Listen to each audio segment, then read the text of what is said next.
Hello, good morning, welcome along. It's one of our favourite weeks of the year. We start here with Dwars, Vlaanderen. Thanks for your company. 122.2 kilometres today. We have this great race today. Then it's the Ronde van Vlaanderen this Sunday. And what a race we have on our hands. The beautiful sun is shining in Belgium, as it always does. Everyone always says that. 10 climbs for the riders, some of those most famous climbs in this part of the world. Plenty of cobblestones and lots of big names today are looking to warm up for Sunday. No race last year, of course, due to the pandemic. Ellen van Dijk, twice a winner.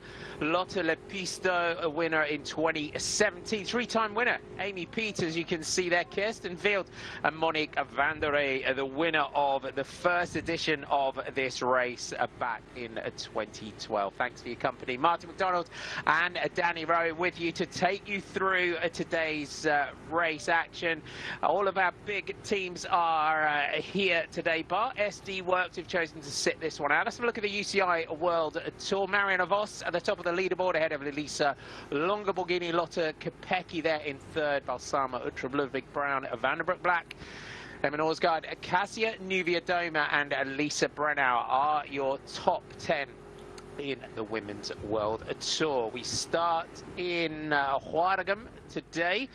And then it will take in a great course. Ellen van Dijk, can she run out the winner of this one today? Danny, Ellen, as Trek Sega Fredo are there, she's on fantastic form, and this has got to be, you know, it could be a good day for her today. But we've got the likes of Canyon SRAM here. Team Bike Exchange have got a strong team as well. Some of our smaller teams as well, such as Massey Tactic here.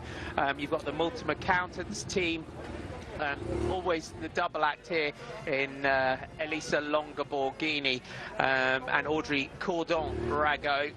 But Ellen van Dijk up towards the front, so perhaps a day today where they'll put everything behind her. Yeah, I think so, Marty. Looking at the team that they've got today, it's super strong. You can see Lizzie Deignan there just getting ready for the start. She was on great form in Ghent-Wevelgem. There's Sarah Roy, Bike Exchange in the Australia. Looking at Trek's lineup, it's really strong. I'm actually quite surprised with the lineup, given that it's Flanders at the weekend. They really have put one of their best teams in for this race. Maybe it is a warm-up for Flanders. There's Elisa Longa-Borghini. What form she's in. I'd probably argue that she's in the form of her life and probably the strongest in the peloton right now. We've got Van Vleuten riding today, so it'll be really interesting to see how Van Vleuten's going. There she is in the European Stars jersey as they set off for the start. So let's have a look back at the sign. It wasn't long ago, about half an hour ago. So as we say, Alice Barnes. So lots of jerseys there. Ruth Winder, everyone in Mina, you can see there in that white and red national champions jersey of Japan. Sarah Roy getting a good start position there as well. And we also caught a glimpse of the Espanola, national champion of Paraguay.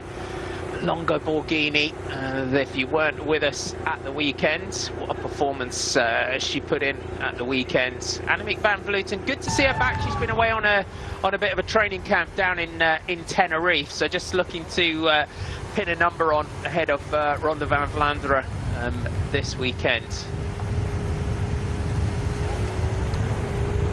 So the flag drops. So let's run you through your other team so you can see the team now. This is the new colours, Team Coop High-Tech Products, and this is now a combination of the teams. Team Coop and the High-Tech Products team have come together. Those were the attacks. So let's have a look at the routes out of Waregem, and then we do that little start loop there, and then we skip down to this section where we start the climbs. So we've got 10 climbs in total. The Kreuzberg, Kortekeer, Steenbach-Wies, the Tierberg, the Bergtenhout, the Kreuzberg, the Nocterberg, then the Vossenhol, the Holstraat, the Nokkerenberg, and then we've got the sections of cobblestones as well that you can see there. 7 sections of cobblestones, and then off we come up that final climb of the Nokkerenberg with 10.6 kilometers to go, and then Danny, plenty of cobblestones on the run-in towards the finish. But as we get down here, always as we would expect, the makings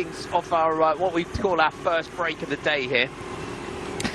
Yeah, looks like the bunch are actually quite keen to chase these two down. Maybe not happy with the composition. This is ahead of the race, but I do think we are going to see a break of the day formed. That will probably be allowed to get a couple of minutes up the road for then the peloton to control and bring them back when they think that the time is right. But looking at the route today, it really does all happen in the second half of the race. It starts off at 47.5 kilometres is our first climb. Then we've got a concession of 10 climbs, three of which are actually cobbled, and then finishing off with 2 cobbled sections within 7 kilometres to go. So 122 kilometres is the distance for today.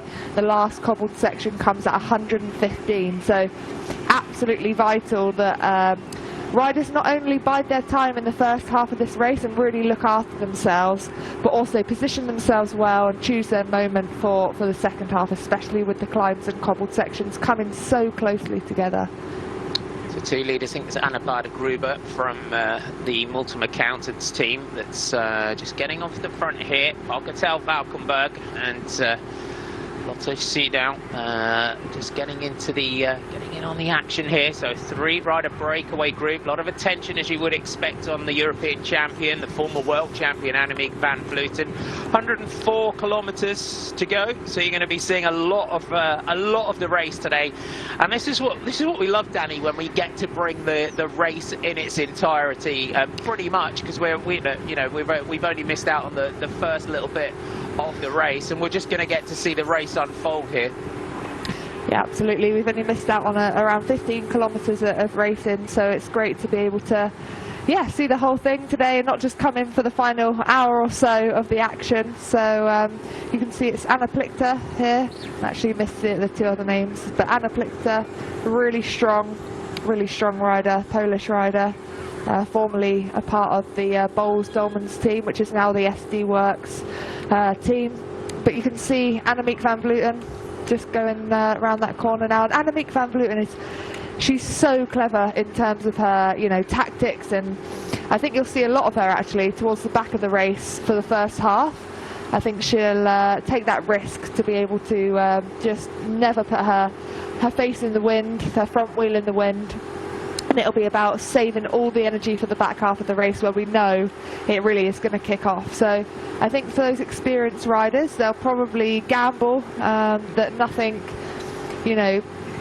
significant is going to happen in the first half, and they can risk being towards the back of the peloton to really, save their legs for the second half of the race.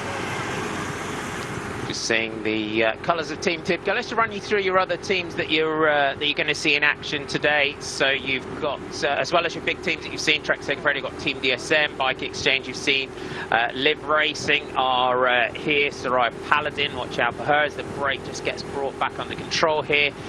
Canyon SRAM, strong team that they've got here from Canyon SRAM today. The likes of Neve Bradbury in there as well. Getting to see her. LA BTC Ljubljana, you got Sophie Wright, British rider in there, along with the likes of Marta Bastianelli and Michael Bogard. FDJ and Next Attacks coming in here from Dolcini. As we would, Dolcini always keen to get in on the action. Jumbo-Visma are here, but they're without the likes of Marianne Vos today. So they've got Tertje Bakos, Anuska Costa, Pernilla Matheson, Karen Swinkels and Julie van der Velde. Plantipura, the cyclocross riders. This is a new team from Plantipura, Yara Castelline. Great ride that Yara Castelline put in on the weekend. So Annick van Alphen, Sanne Kant, Julie de Wilde, Martin Troyen and Inge van der Heide. Well, I'm quite keen to see how Inge van der Heide goes today. Dolcini we're already seeing on the attack. Lotte Schiedau, we've got Team Arkea with Amandine Fuquene. Watch out for her. Big Gold Casino, Talita de Jong is the rider we're watching out for from them. Tipco we've already mentioned. Valcar Travel and Service, Vittoria Guazzini's been going really well. The black jerseys of AR Monex, watch out for them. Massey Tactic with Agua Espanola, who we mentioned a moment ago. Team Cope high-tech products. Drops Lacole, Danny Christmas, Alice Towers and April Tacey in there for them. For the LVIV team, you've got the likes of Lauren Kramer from Ireland and Bronwyn McGregor in that team. Multiple accountants that we've already seen, Aroma Talia Basso-Vaiano, likes of Olivia Balashite and Letizia Borghese, former stage winner in the Giro Rosa. Next G with Catherine Holworth, watch out for her. Amelia Sharp from Great Britain in there. The Team Rupel Cleaning, who are registered in Ireland. They've got Mia Griffin and Alice Sharp in there for them. Today, the stud, Rochelle Sharon Maritime with the likes of Coralie de May, watch out, Naomi Rook, talented cross rider, and then Vizcaya Durango are our final team with great sprinter Sandra Alonso in there and Lizzie Holden, who's always sort of tipped as a leader for Vizcaya Durango, and then Emily Fortin as well from Canada is in there. Valcar Travel and Service without Elisa Balsamo today, but they've really impressed me the weekend, in particular Vittoria Guazzini, who really was turning herself inside out to get that breakaway back under control and try and lead out for Balsamo. Yeah, she did a fantastic job, Marty, and it's really great to see Valcar Travel and Silence just taking the races on as well. You know, they're always positioned near the front of the races, and you know, it was fantastic to see that lead out for Balsamo. She's had a fantastic start to the season. She actually said that she was really nervous going into Gent-Wevelgem. She crashed the previous year and she had to have 18 stitches in her knee. So for her to be up there in such a hectic race and a hectic final was really impressive. And the teamwork that went into that result was fantastic. So it's Valcar Travel and Silence now coming to the front of the race today, and I think it's interesting to see that little break didn't form there, and it's always quite hectic in the bunch until that breakaway goes, and then it tends to settle down.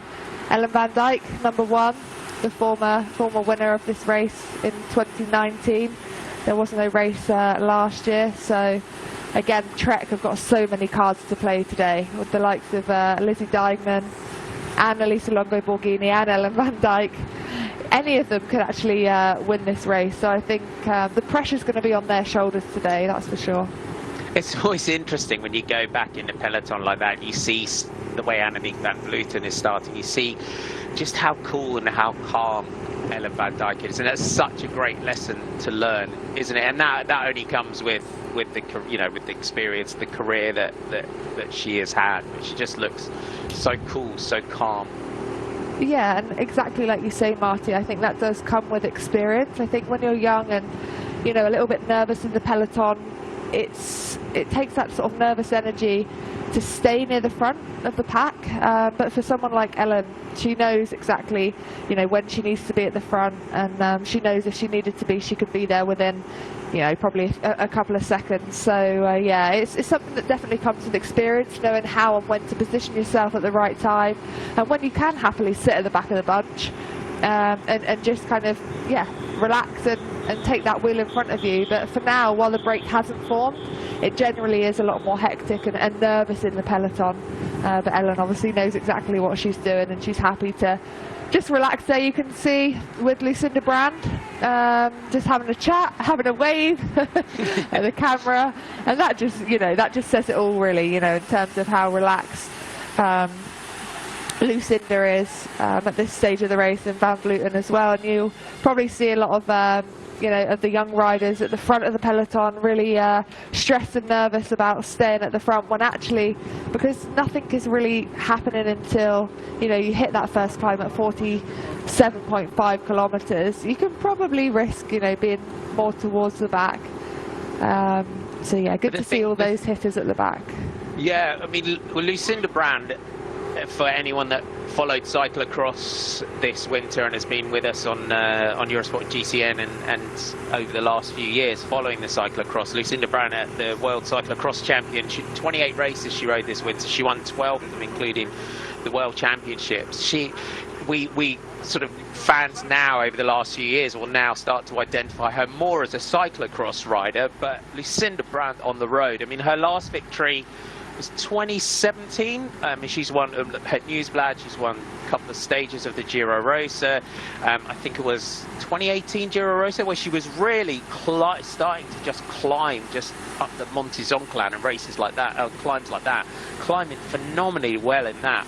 And Lucinda, it's great to see Lucinda sort of back into the swing of the road, because when she started to sort of focus more on cyclocross over the last couple of seasons, and Trek now have got this great connection between the Baloise Trek Lions with Sven Nys and the Trek Segafredo team, because Lucinda and Shirin van Anrooy, they ride with Telenet, given it its old name, Baloise Trek in the winter, and then are on the road with Trek Segafredo in the summer. And I think there was sort of intimations that Lucinda had left the road behind, and she sort of said in the winter, no, I've still got things that I want to achieve, and things that I want to race on the road. And I think at her experience and the way that she won her Giro Rosa stage was because there were always those kind of, you were probably in the races on those occasions where she would just go on those sort of long range attacks that always sort of netted her victories. Yeah, it was incredible to see actually how well she climbed in the Giro that year, and yeah, I was actually racing myself, and I think for Lucinda, she's just maybe wanted that different focus on the cyclocross, but I don't see why you'd have to just focus on one or the other, and she's obviously been quite vocal in saying that no, she's not done on the road, and I think she's still going to be well up there in a lot of races, especially being part of the Trek Segafredo team. I feel that they've really come together as a unit and they really gel well, and I think they're going to be super successful as a team that are really quite new actually together, with the DS of Ina Teutenberg and also Giorgia Bronzini.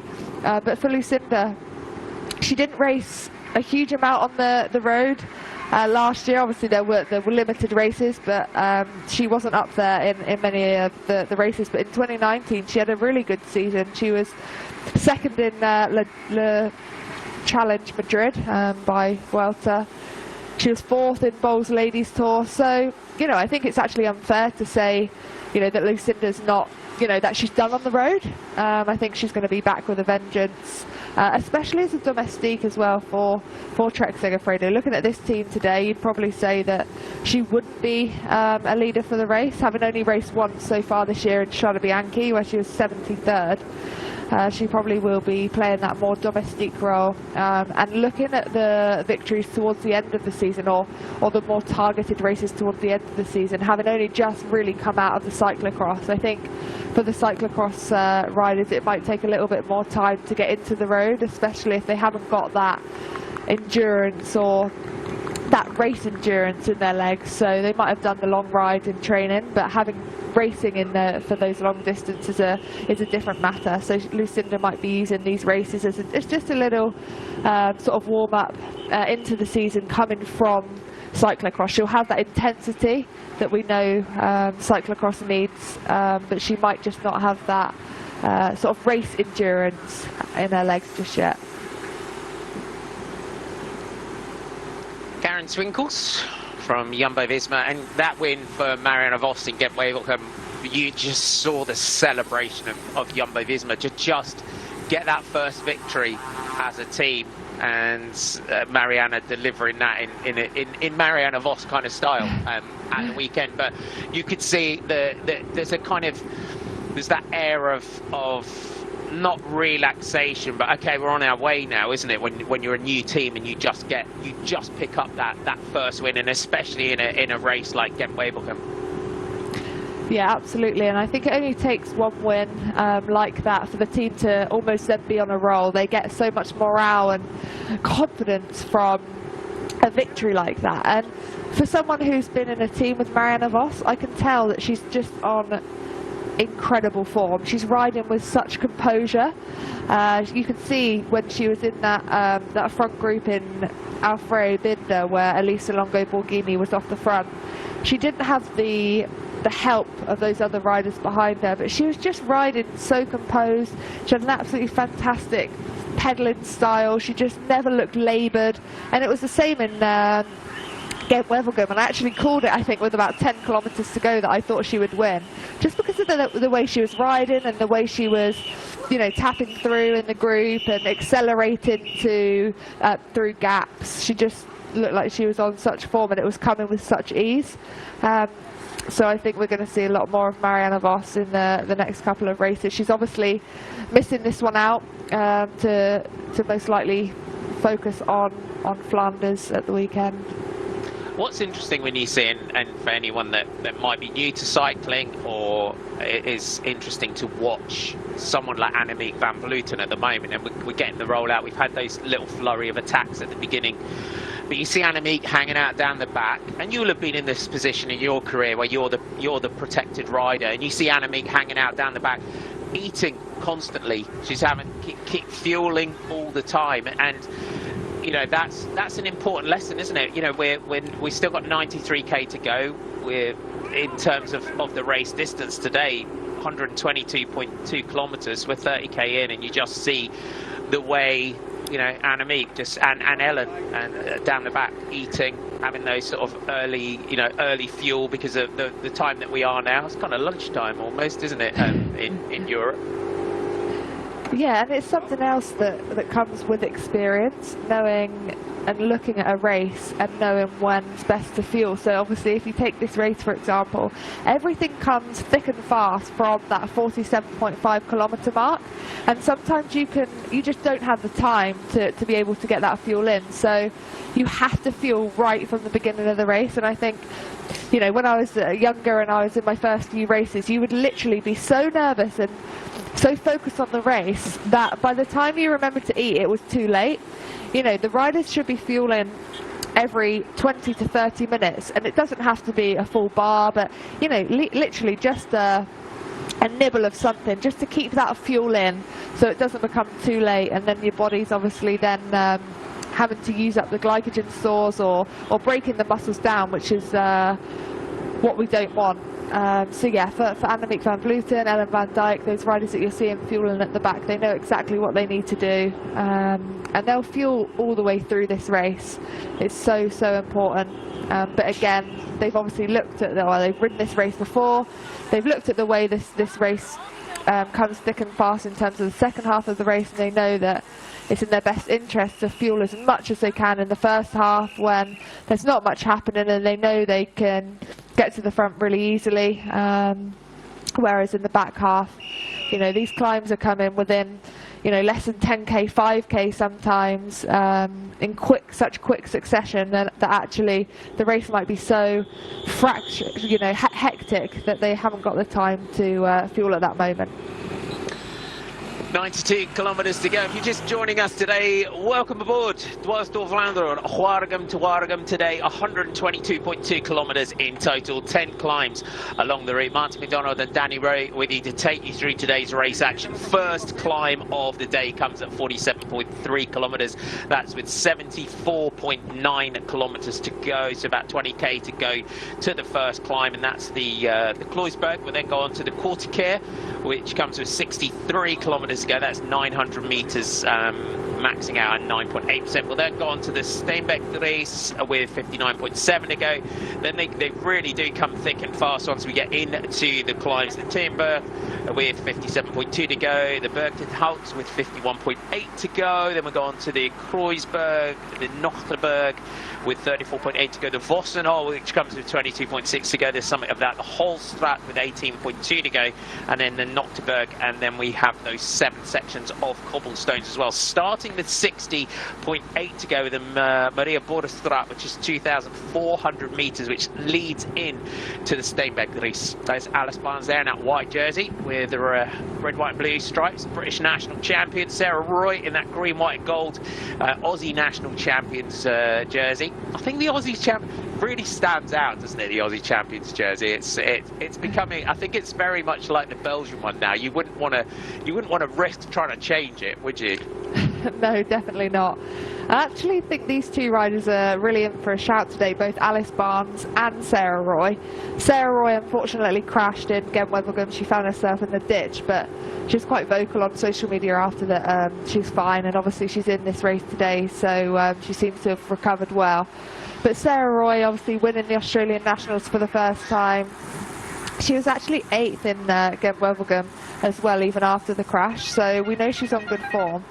And she's had a top 10 in GP Ottingen as well this season. So I think looking at obviously Grace Brown's form as well, you know, those two riders together have really, you know, they're a real force to be reckoned with. And I think they're almost a similar duo to, you know, Lizzie Deignan and Elisa Longo Borghini from Trek Segafredo. I think they've really worked together well, bounce off each other. They know how each other work.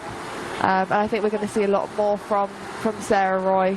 As well as Grace Brown, obviously, for Bike Exchange. And then also Alice Barnes, British champion. Again, she's had a great start to the season, and we both mentioned how, you know, how strong she was looking and how good her sprint's looking, especially. And I think she's really found herself in that, you know, in that top 10 of world-class sprinters in the women's peloton. She's already picked up a second place in the first stage of the Healthy Aging Tour behind Jolene, and also 8th in Depana. So I think Alice, this race can really suit a rider like Alice. Ode Bionique hanging out down the back with Annemiek van Vleuten. We saw Demi Droits back there as well, filling up her jersey for Bingo Casino T-Cheval. Yeah, it's good to see Bingo. Again, if you follow cyclocross, you'll know Bingo, big sponsor in cyclocross. Demi Droits, big cycling family, the Droits, aren't they, in Belgium? Yeah, they absolutely are, and I race with her sister. So yeah, they are a great cycling family in this. Yeah, you see that a lot actually. Cycling is almost, I don't know what sport you could compare it to in the UK. They're obviously just brought up on a bike, you know, riding to school. It's almost strange if you're not into cycling. So yeah, that family obviously is. They've had some great results actually through the years. So good to see Demi in those colours today. Lee Bradbury, we got up the front, Canyon SRAM. Good to see the 18-year-old Aussie in the race today, Lee Bradbury. So getting a start with Canyon SRAM.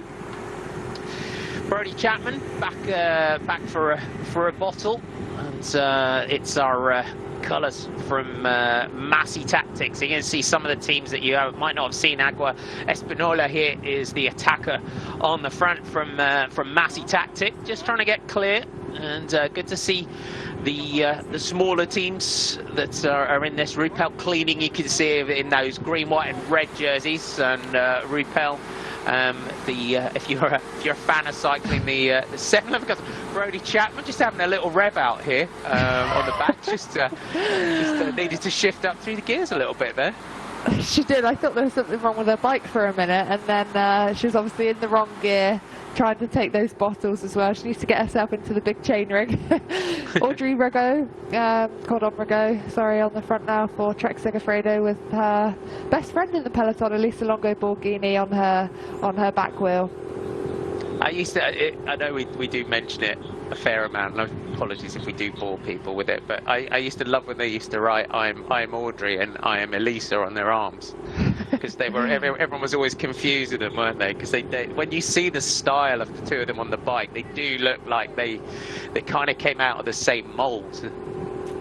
Yeah, they do indeed, and I race with them as a part of the Wiggle team, and yeah, it was really hard to tell them apart. If they weren't in their national champs colours, then it was even worse.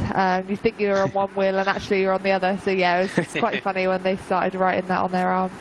It's almost like the Yates brothers now, isn't it? I saw in the week when they were in Volta Catalunya, there was a poster of the team going, oh, we can finally tell them apart now, the twins. Yeah, but they're actually twins, aren't they? Yeah, you know, Elisa and Audrey, for a start, they're not even related, and they're from a different nationality, so I think we can be excused for for missing, you know, the Gates brothers and getting them confused, but maybe not Alisa and Audrey. I find that with Sophia Bartzola and Soraya Paladin at the moment in the new Live Racing colours, they're just in the first races that we're getting going this season. They when you look at them side by side on a bike, they look like twins, almost the two of them. 88k to go. We're just seeing their Drops Le Col colours coming up towards the front of the peloton, and the attacks now. Valcar Travel and Service having a bit of a dig off the front now, and good to see them go. Margot Vigie, fixed gear rider. If you're into your fixed gear racing, if you watched the Rad race on GCN Racing Cars, Margot Vigie is a great fixed gear crit rider, the French rider. So in this Valcar Travel and Service team, so a lot of plans for the team. There's Anouska Costa there in the yellow and black of Jumbo-Visma, just hanging out, having a little chat with Annemiek van Vleuten down the back. It's always great, isn't it, when you see the dynamic of the peloton. Everything's kicking off at the front, and then you're on the right. But we have to say, it doesn't always work in your favour, because if you're in the wrong place when the bunch splits, and we've seen the way the races split in the last races in the crosswinds, if you do time it wrong, you've got some work to do to get back up towards the front. Yeah, and even the world-class riders can time it wrong. We saw that in Het Nieuwsblad, didn't we, at the beginning of the season, where actually Annemiek, I think, did time it wrong, and she did miss out on that break. And especially if there's wind, that could be really detrimental. I think today it's pretty calm out there. Looks like a nice day, so she's obviously quite confident that even if there were to be more action at the front of the peloton, that it potentially would come back together and she would be okay. But I think it's not all great to be potentially a bit complacent and just, you know, hang out around the back, and actually you can lose out. But it's Anouska Costa there, Jumbo-Visma, number 82, and Anouska's she's a fantastic rider, actually. I rode with Anouska in Wow Deals, and she's a great domestique. She worked so hard for me when I got my 3rd place overall in the women's tour, one of my best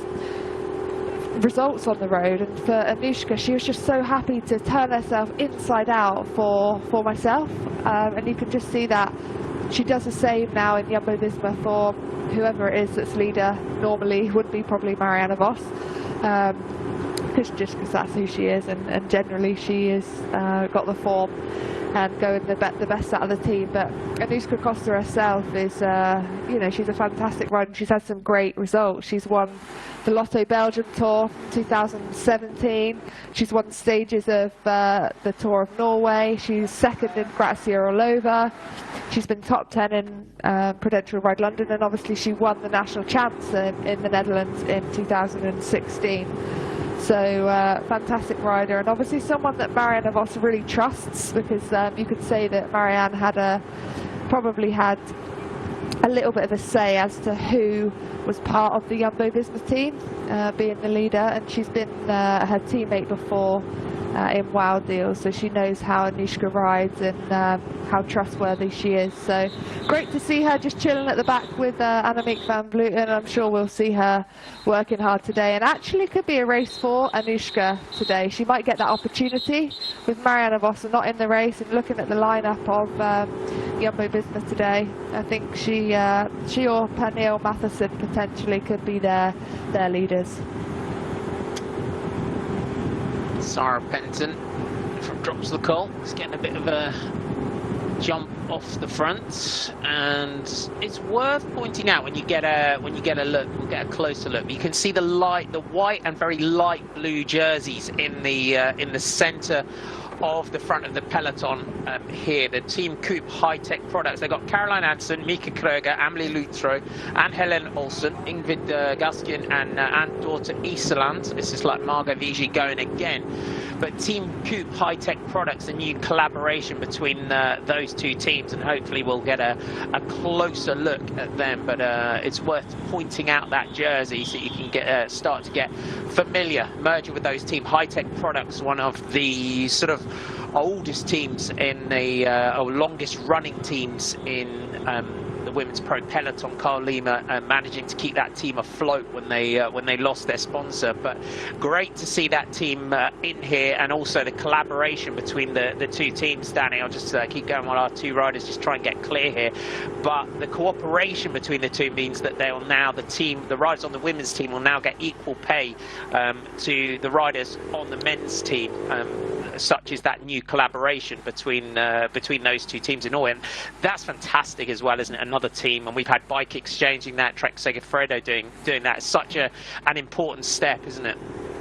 Yeah, and I think it just really helps grow the women's sport and the professionalism of the sport. When you see the men's and women's teams combined, they can really profit off using the same resources, the same equipment, the same team bases or service courses that the men's team have, and I think that's only going to help the growth of women's cycling. And we've seen it grow so much in the last few years, especially when I was riding, and then obviously the subsequent years, the last couple of years that I haven't been riding. It's just going from strength to strength, and I think that actually comes down to the coverage that we're seeing now, and I feel really privileged to be able to commentate on so many races. And like you were saying at the start of this race, Marty, as well, being able to commentate from line to line, generally from start line to finish line, is just fantastic. And it means that we can create, real role models, and young girls can watch these races, and that can become, their ambition and their goal to become a world-class cyclist. And I think without that, it's almost, if you can't see it, how can you believe it? Or flip that on its head and say, if you can believe it, you can achieve it, and you can be it. So, it's really great to see so much women's cycling on telly, and I think that's just a snowball effect then into the sponsors coming into the sport, being happy that their company is going to be showcased on TV, and then obviously with that comes the money into the sport, and then more women getting a decent wage, being able to ride their bikes full time, and then obviously it just grows and develops from there with the standards of the racing. And that's another thing, that it's so exciting, the women's racing, and I do talk about it quite a lot, but it's so unpredictable. It's always fast and furious, generally from the gun, and we want to see it on telly, and that's what we're seeing now. So yeah, it's brilliant, and I'm really excited and passionate about it. So yeah, to see the men's and women's teams coming together is just another step in the right direction. Mika Kroger just moving up on the left there in the light blue and white colours of Team Cube High-Tech Products. In the centre, in those yellow and orange colours, you've got the team of Alain BTC Ljubljana. You've got Bastianelli Bogard, Eugenia Bujak, Tatiana Gaderzo and Sophie Wright in the team today. You can see Mika Kroger just getting herself up towards the front. We're starting to see a little bit of a shakedown now, Danny, as we get towards inside sort of 10k to go to the first climb of the day, which is the Kloisberg. You can just sense the nervousness, can't you, in the peloton? The pace is going up, and you can hear some shouts and communication between the riders in the team. And you can really see that Mika Kruger is really forcing this pace on the front. She's such a strong time trial rider. She won the Lotto Belgium Tour in 2019. She's won stages of the Healthy Aging Tour, Lotto Belgium Tour. This race really suits Mika Kruger. She's a really powerful rider, and again, really good time trialist as well. So, bit of a problem here for Victoria Goldman from FDJ. Quick bike change, wheel change, puncture, and she's probably going to have to, to really fight to try and get back into this group now. Now they're travelling at a faster pace as we're coming into the last 80 kilometres of the race, and the pace really starting to heat up. So the Kloisberg, which is our first climb of the day, and it's 1 kilometre in length, averaging 5.8%. And you saw we saw the difference there, didn't we, as well? If you were with us the other day when I was finally prevented from ever predicting a rider was going to win a race again when Lisa Brennauer punctured just after I said that she was going to win. So the peloton now banned me from ever predicting anyone ever again. But you saw there the difference between, you know, the through axles where you need the Allen key to undo them, and also the through axles there that have still got that sort of quick release on them. Because Victoria Guilman now is into the convoy and into the cars behind the race, and that it has slowed down wheel change a little bit, hasn't it? The through axles and the technology changes. Yeah, it has, and I guess it's just whether you want the better equipment or you're happy to take that slower bike change and take that risk. It definitely has slowed it down with the having to. You see some of the teams using the. Oh, what is it now? I'm not a great mechanic. Like a power tool. That's it. Thanks, Marty. A power screwdriver to try and speed the process up. But again, I guess that's part of maybe the downside of the technology improving that we're seeing. And I guess you've had that debate with things like disc brakes as well. And I think that also slowed up, you know, wheel changes in the earlier days, trying to get used to the different formation of the disc brake and things like that. So yeah, it's just down to the rider to stay composed and calm and get themselves back as quickly as possible. There's a few riders just jumping around here and to go on to a little bit of the bike path at the side and onto the cobblestones, back onto the road again. As you can see again today, the spectators have been requested to not be here. There's Lottie Becker, for Arkea, for 122. It really is starting to line up now as we start to get in towards the first climb of the day, and that's there's that. You must have that when you're in there, Danny, in these sort of classics, because the roads of Flanders, they go from this to something half the width and even less sometimes quite quickly. So there must just be this bubbling up of nervousness when you're in that peloton, especially when we see the likes of Grace Brown and Tenielle Campbell just moving up on the left here, when you've got that sort of that mantle of leadership and you've already got that sort of little bit of pressure on your shoulders. Yeah, you can really feel it, Marty, especially when you see teams coming together. You can see Liv Racing now coming to the front of the race together in almost a lead-out situation. You have a lead-out into these really crucial parts of the race, like you mentioned, when the road goes from, you know, really wide, like you're seeing now, where it's relatively easy to move up, especially if the pace isn't too high, to such a narrow, almost like a farm road, where you really don't know what you're going to be faced with. It could be cobblestones or, you know, just not a smooth road, and you generally see, you know, crashes, punctures, especially when the pace is really high going into generally the corner that takes you onto that narrow road. So yeah, like you said, Marty, you can sense that nervousness, and obviously the pace going up. The peloton generally lines out going into one of the crucial parts of the race.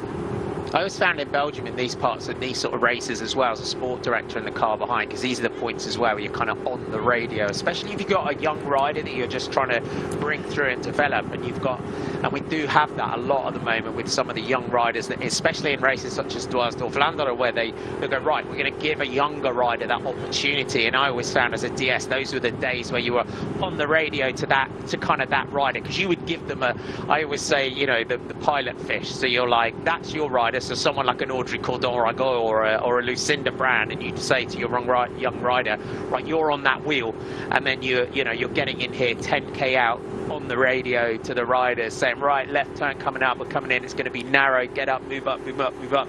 And I always see in the end of the day, they'd be like, oh, you know, you were really on it today in terms of the chat on the radio. It's you're sort of in there at the back trying not to make anyone feel nervous, just trying to make it, okay, we've got to move up now, everyone, we've got to do this, get into that right position, and then using that opportunity to just give that young rider, say, right, you need to be with Lucinda or whoever, right, stay on that wheel, and depending on that position in the convoy behind, because you can see here, you're always trying to look up, kind of meerkat over the top of the peloton, just to try and catch a glimpse of your jerseys within the peloton.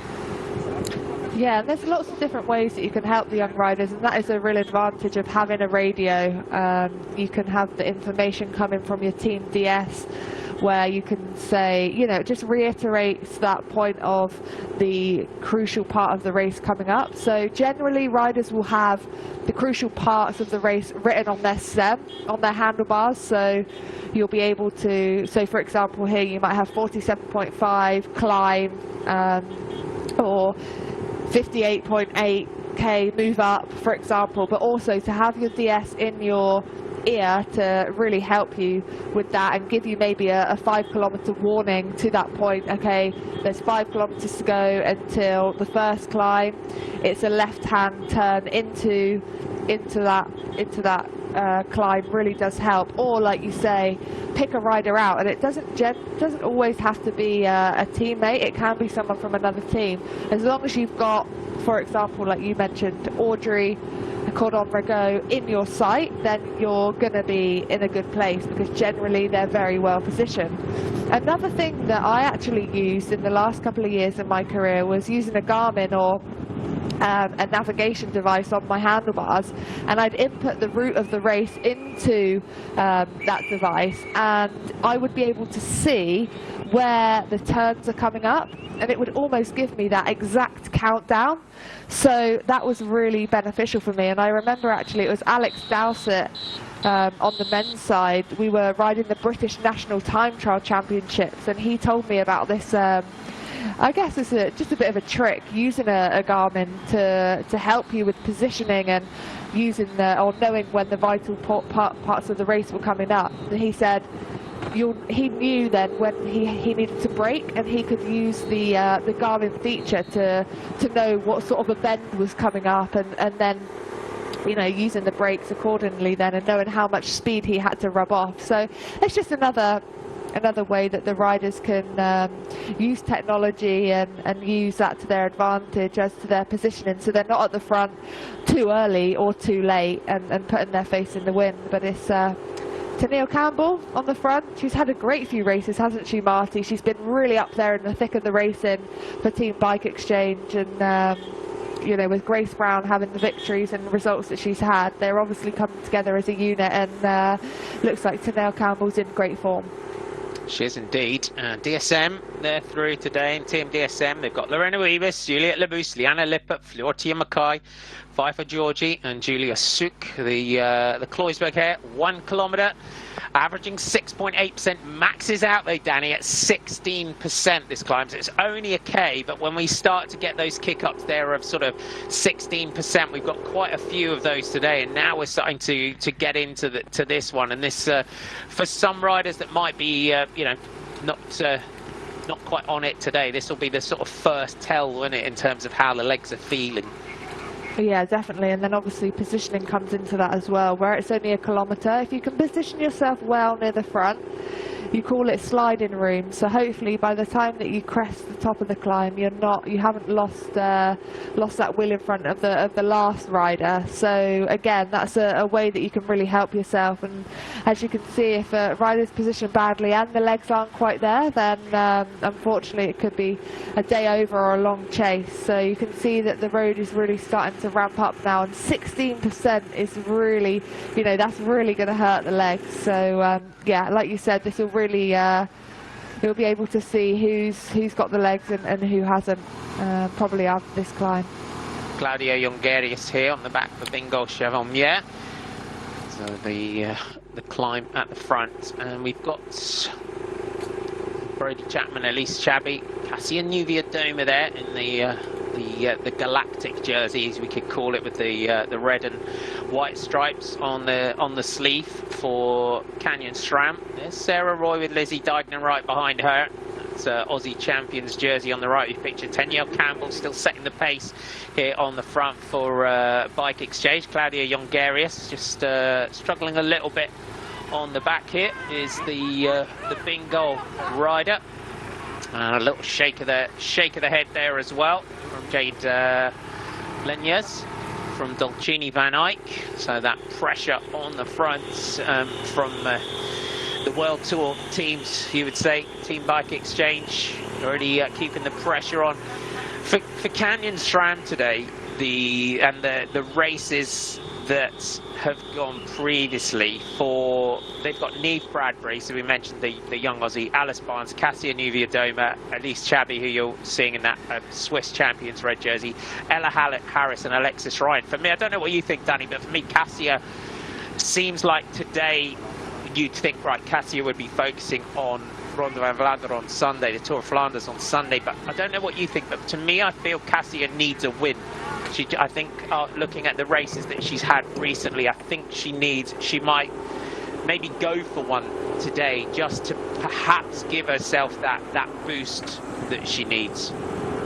Yeah, I agree actually with you, Marty. She's had a 4th place in Trofeo Binder this year, and she's such a fabulous rider.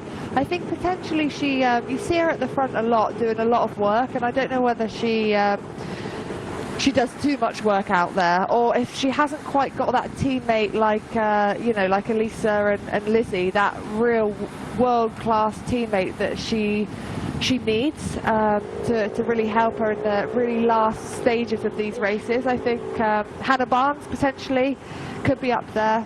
She's not racing today, but for a race like Sunday for Flanders, she could really help Cassia. But I do agree with you. I think for Cassia, she needs that win, and I think then you would see that real confidence. I think sometimes she almost needs that real boost to help her, in the races to build that confidence and have that in her own ability. So yeah, I do think that would be really good for the Polish rider, especially coming into a race like Flanders. That was a seriously interesting bit of road furniture there. That was some impressive bunny hopping there, actually. For that, I think I was reading an article the other day, and his name's going to escape me, and I'll try and find it. But there's a Norwegian guy that's started to develop flashing warning signs that he's now taking out into races, and he's been working with ASO to develop these warning.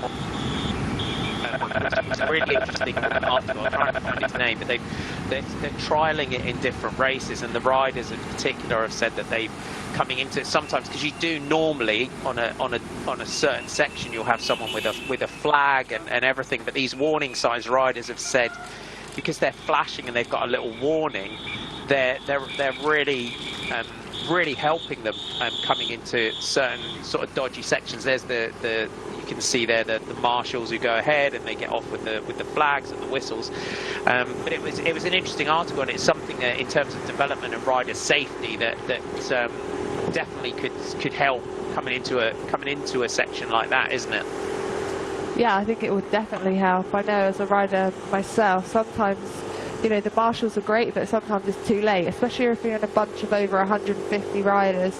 You might miss them, or if the bunch is frantic and there's a lot of shouts from the peloton, you might miss the whistle. So I think for something like that, a real statement of a flashing sign or a warning, that could really help, and help the safety of the peloton. We do see crashes a lot on sticky situations like that, where there are pieces of road furniture or an island in the road, or the channel of death that we call it, that you've got in the middle of these roads. You can actually see it here in the middle of the road, where almost the two halves come together. There's a channel down the middle. It looks like it's filled in here, but sometimes it can be so deep that riders almost have to bunny hop over it, or move over it with your front wheel, almost coming straight on at it rather than parallel, because we've seen crashes happen before where riders come over it, almost side to side, and their front or back wheel gets caught, and it can have horrible effects on the peloton. So I think those flashing signs would be good, maybe not for the channel in the middle of the road, but for maybe like road furniture, or a really dodgy bend, or a U-bend type in the road. That could really help. 74 kilometers to go, and we now start to get into the real business end of this race now, and you can see the rider just at the back here. This is Anna Dorte Island from Team Coupe, high-tech products, rear wheel puncture for Anne Daughter. To the high-tech products merger with Team Coupe that we mentioned early on. We've gone over the Kreuzberg. The Quarter-Kier is the next climb that we have along the route. As our high-tech products Coupe rider gets the Coupe high-tech products rider just gets the bike change there. Rear wheel puncture. There's another one as a rider. Rear wheel puncture, sometimes easier to try and stay as close to the back of the peloton as you can. I know it's easier said than done sometimes than with a front wheel puncture, because if your car is way down in the convoy, it can take them, especially on these roads, it can take them absolutely ages to get to you. Yeah, and it's really important to, yeah, like you say, try and stay in contention with the peloton for as long as possible. And generally, you've got more control over your bike with a back wheel puncture. So if you've got a radio, as soon as you notice you've got a problem, like a puncture, you can talk into the radio, and it will give the car a chance to get up to the front to help.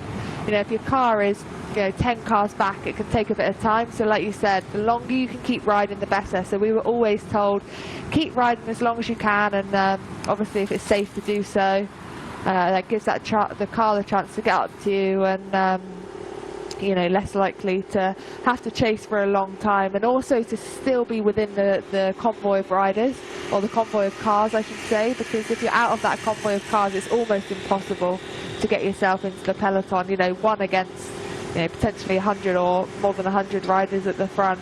If you haven't got any sort of slipstream with the cars to help you get back on, it's not going to happen. So yeah, keep riding as long as you can, generally is the rule, and then it's over to the mechanics to try and change that wheel as quickly as possible. And you can see here, you can hear the shouting.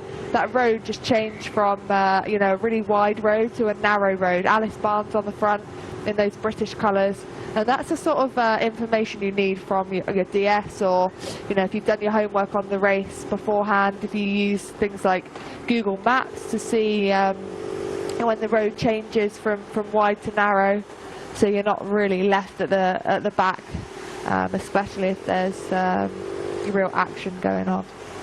There's a lot of communication in the back as well between your DS and your mechanic, because you always relied on your mechanic as well to help you, because you're trying to concentrate on driving the car as well and hand up bottles and do everything else as well. And I always found the mechanic in the back my mechanic would always just keep an eye on the route as well and say, right, warning coming up. And there's very much a team effort going on in the team cars behind to help sort of point out to the riders and warn the riders of things that are coming up. Ellen Van Dijk here in the light blue, dark blue of Trek Segafredo. Good to see them up towards the front. You've got LABTC Ljubljana in those bright yellow and orange colours. Still Cassia Nuviadoma for Canyon SRAM, her teammate not far away from her. And Cassia, 2018 wasn't it, the year for Cassia when she won the Alfredo Binda, then she pulled off that amazing first stage victory in the Over Energy Women's Tour in Great Britain. And was it within the peloton that everyone was sort of became wise to that sort of move of Cassia, because it was a bit of a trademark back then, wasn't it? Was at that point where everyone was like, right, we know what you're going to do now, because after that there was almost that everyone was looking for that move, wasn't there? Yeah, definitely. And I think she went with so far to go. I actually I rode that year in the UK, and I think she went with over 100 kilometers to go. It's just such an incredible ride, and so brave. And I think even after she said she shocked herself. She didn't expect to stay away, and obviously she absolutely did. And I think that just gave her the confidence that she needed, that she was one of the best bike riders in the world, and she did have that that strength and that form to really be up there. And she won. I just looking back now, she won by over a minute on that day, and it was just such an incredible victory for Cassia. And then she went on and won you know, a lot more races. And I think she's just been lacking, like you said before, Marty, that win that she needs to really build that confidence. She didn't win a race last year in 2020. She won a stage of the team time trial in the Giro in 2018. And stage 4 of the women's tour, so that was the last race she won in 2019. So I think a win would really help her for the rest of the season and give her that confidence that she really needs. We just saw Yara Castellina back in the car, the European cyclocross champion for Pantapura. We said Inge van der Heide is a rider that we could watch out for today. Now we start to line up for the next climbs. They've got kind of cross, looking at the wind direction today, all across this sort of section towards climb 2, and then into the first sort of long cobblestone section. Bit of a cross tailwind through this section. Then they'll have a bit of a crosswind going up the Kortekir, which will be the next climb along the route. So that's kind of our next objective of the day. Is Kortekir. That comes with 63 kilometers to go. So we're starting to get this build up now in towards the next climb as we sort of get that sort of 5-6 kilometers out from that climb, and Max is out at 9.8%. After that we then go on to the Maria Borrestraat, which is 2,400 meters of cobblestone, which leads into the Steenbeck Dries. The summit of that coming with 59.7 to go. That's 600 meters, max of 8%. Yara looks like a bit of a radio issue here for Yara Castelline, and we were just talking there, Danny, about the importance. It can be a bit of a double-edged sword sometimes, can't it, your radio? Because we do see the earpiece come out sometimes, and you do get to the finish and you said, could you not hear me? And they were like, no, my radio wasn't working today. There's sometimes that, like, you just in that peloton, that riders just rolling their eyes at you sometimes. But you are just getting a bit of a battery change or a radio change here for Plantapura. If you weren't with us last week, this team is the Roodhoff brothers, who operate the Alpecin Fenix men's team. This is the women's team of Alpecin Fenix, and it's a whole group of about 13 cyclocross riders, plus different riders, the likes of Celia Del Carmen Alvarado, Yara Castelline there, and the likes of Sana Kantz, who's another legend of cyclocross. So great to see them in the peloton. Bike Exchange, Trek Segafredo, up towards the front here, Danny. We're seeing Longo Borghini in that green, white and red Italian champions jersey. Live racing for Soraya Paladin. She was in that breakaway with Elisa Longo Borghini at the weekend, and it's Lucinda Brand on the front here with Audrey Cordon-Rago, Elamada. You see Cassia Nuvia Doma and Alice Barnes now moving up here with a few Movistar jerseys as well. Still Teniel Campbell on the front here for Bike Exchange, the rider from Trinidad and Tobago, now really growing in confidence. Race on race, Teniel Campbell, so determined. When you read her sort of blogs and reports after races, so determined to really do the job for the teammates, and really is earning her stripes as a rider within Team Bike Exchange, and her day will come. She's a phenomenal sprinter, the rider from Trinidad and Tobago, great sprinter, and her day will come. But you, as a young rider coming into a big pro team like this, as we just see Yara Castelline just trying to get back onto the back of the peloton, you earn your stripes, don't you, Danny? You earn your days where everyone, the focus shifts and starts to focus on you, and it looks like Grace Brown now coming through to the front. Yeah, so it looked like Tennelle did a fantastic job there for Grace Brown. Grace Brown's on the front coming into this section. You can see here a left-hand corner into this next climb. The road is narrowed out, and you'll see the peloton really string out now when the road comes this narrow. That's exactly what happens. You're in a line formation, and it looked like it was Team Bike Exchange, Team DSM just behind Grace Brown there, and then Trek Segafredo with Lucinda Brand and Audrey with Ellen Van Dijk on Audrey's wheel.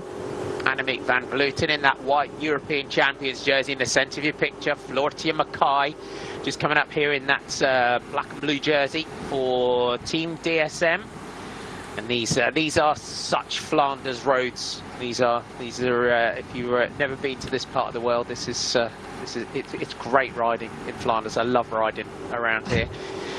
Grace Brown, what a week she put in, pulling off the surprise of the year so far in that Oxyclean Classic. Just taking the opportunity here to have a bit of a feed, grabbing the, you can see there, the foil. Looks like a bit of a rice cake that the Soigneurs like to make for the riders. Elisa Longoborghini in that green, white and red jersey, in the Italian champions jersey. Soraya Paladin, I'll have a little look across. And it was a shame at the weekend in Gent-Wevelgem, wasn't it? We had that rerouting, and when we went, it was ticking down. It said on the graphic on the top about 900 meters to go, and then we went through 3K to go because of the late diversion that was put in place. So yeah, apologies if my momentary confusion at the weekend on that one, but just the winner of Trofeo Alfredo Binder, but she just, I think Soraya Paladin would have been, you know, I think Soraya after that one would have had a few sore legs sitting with Elisa Longoborghini in that one at the weekend. Yeah, I think there's a time when Soraya actually shook her head at Elisa Longoborghini to say, you know, I really can't help you. I'm literally just hanging on your back wheel here. She was so strong, and I think Elisa actually found herself riding off the front. You know, without even attacking. They started an echelon formation to try and split the group, and there was a moment where Elisa had a gap, and Ellen van Dijk and Lizzie Deignan were on the front of that group, and then she had a gap, and the communication was keep going, and she found herself off the front. So yeah, she's obviously got incredible legs, has Elisa Longoborghini, and I think she's going to be well up there come Sunday, and it's going to be for sure one of her targets for the year, especially with the form that she is in now. But you can just see the difference of, you know, the stress between these riders now at the back, you know, really fighting to stay into contention of the peloton, and then the riders at the front who are, you know, just almost chilling, taking on fuel, and it just goes to show how vital positioning is. I know I say it time and time again, but in these classic races, it really is, you know, part of the skill that you need to be a world-class bike rider. You know, you can be as strong as you like, but if you position yourself at the back, you can't use that strength, and you're just going to be fighting all the time to stay on the back of the bunch. Demi Droitz here, the Droitz family, like you said before. I race with her sister Kelly Droitz. She's got a sister Jessie as well, who races as well. So a cycling family. There are indeed a few riders just getting tailed off the back of the group here. So Maria Milieva just off the back. We're getting into the climbs. And it's Katia Ragusa on the front. Grace Brown, Elisa Longoborghini, Soraya Paladin not far from the front, Cassia Nuvia-Doma still in there, Lorena Wiebes is not far away, just a few riders just coming together here, a bit of a slowing, and this is the danger, isn't it, Danny, when we narrow down into these sort of narrow Flanders roads. Yeah, it is, exactly. So generally, you know, things like this happen. Touchdown of wheels, you can see how deep those ditches are to the side of the road, and if riders are fighting to move up, generally you'll find yeah, a bit of running there. Maybe trying to get over quite a steep section of road where it might be hard to get yourself going. But again, yeah, another vital importance of positioning to not get caught out having to try and get to the front, but generally that's where the crashes happen, the punches happen, and then something else to have to battle with. Soigneurs along the side. You see Grace Brown knocking out the tempo on the front here for Ragusa, for Monex. Without Alina Sierra today, will it be a day where the rider in the centre at the front and in the black jersey just gets the opportunity to ride for herself? Mika Kroger just getting tailed off the on the back on the climb here. Normally gets back on, doesn't she? She could time trial her way when she gets over the top and get back in here. Group just getting stretched out through these climbs. So the quarter kit, we were then as we said, we've got the next objective is with 60.8 to go, so it's all now going to line up, and it's Longo Borghini on the front for Trek Segafredo. I was just about to say they'll want to line up now for the Maria Bordestraat, which is 2,400 metres in length. They're not far away from the start of that one. That leads into the next climb of the day, which is the Steenbeck Dries, as Ellen van Dijk just moves up on the outside, Liv racing in those purple colours now, trying to make sure that they are in the right position in this one. She wears number 1, does Ellen van Dijk, twice a winner of this race. Here comes Lucinda Brand, also up there, Lizzie Deignan, Trek Segafredo. Now, we've seen this many times, haven't we, Danny, this year, the way that Trek Segafredo, they did it at the weekend in Ghent-Wevelgem when they just come to the front. They're taking the sort of the pack attack approach that we saw SD Works do earlier on in the year, and this is an ominous sight now when you see these jerseys come to the front. It is, and if you're not part of the Trek Segafredo team, it's your time to get yourself to the front, because they're obviously trying to line this one out. You can see the damage that they've done already, and they only just started that sort of echelon formation or team time trial to split this group, you know, about 1 minute ago. So you can see the damage that they've done after that climb. They've decided to really try and sting this group out coming into the next climb, and these climbs come in quick succession now, so it's likely that Trek Segafredo will want this to be a hard race. They're taking the race into their own hands. As they go around this right-hand corner, it's Audrey Cordon-Rago with Elisa Longo Borghini on her wheel. Alice Barnes still up there for Canyon Tram as they hit the cobbles. This is Bordestraat, 2,400 metres, this section of cobbles, so vital to be at the front, and it's Trek that are taking this on. And looking at the whole lineup of the peloton, you would say that it really is on Trek Segafredo's shoulders to really make this race. It's theirs to lose almost, with the composition of riders that they've got, and without teams like Ceratizit WNT and also SD Works not being a part of this race today, I'd say it was theirs to lose. So we had a tail with the crosswind, it should be looking at the wind direction that we've had so far today, but crosswind through this section. Audrey Cordon-Rago, that French national champion's jersey, up towards the front. Longo Borghini, Alice Barnes in that white jersey of the British national champion. And Nicole Stankinger, I think, that's also there for Dolcini Van Eyck. Soraya Paladin and Cassia Nuvia-Doma not far from the front. Lizzie Deignan now, former world champion. You see those rainbow cuffs on the jerseys, the riders, you always see the different technique as well of riders on the cobblestones. We just see, just sort of at the back here, Helena Schager there from LVIV, just trying to roll a big gear across the cobblestones. You almost want to rev like a track rider, don't you? Magnus Backstedt always told me on the cobblestones, and we're about to hit the Steenbeck Dries now. Yeah, everyone's got a different almost style of riding the cobbles, and one thing that is really important is that your arms are quite relaxed. So you can see Elisa Longo Borghini at the front of this group now. Her hands are in the middle of the bars, and although she will be gripping the handlebars, you know, her upper body will be trying to stay as relaxed as possible, because if you're too tight and you've got too much tension on the front end of the bike, if you hit something, you know, a bit of a pothole, it can really throw you off. So trying to stay as relaxed as you can. I think I heard an analogy of, you know, you're almost playing the piano, so your arms are, your elbows are really quite relaxed as you're holding the bars, and trying to power through the pedals as best you can, not rock and rolling all over the bike, staying strong in your core and your upper body to try and make sure that all the power that you're generating is coming through your legs. And that's why a lot of the riders now have strength and conditioning or gym programs. I know we, as a coaching company, we set strength and conditioning for our riders. It's something that's really caught on in the last couple of years in the cycling world to really enhance your performance, to really work on that strength, not only in your legs but in your core, to be able to be more efficient as a bike rider and you know, not lose the power through your upper body. But look at Elisa Longo Borghini. This Italian is on fire. She's really stringing this peloton out, and she wants for a hard race. The team obviously want a hard race today. They don't want 150 riders coming to the finish. They want to be able to tackle this themselves.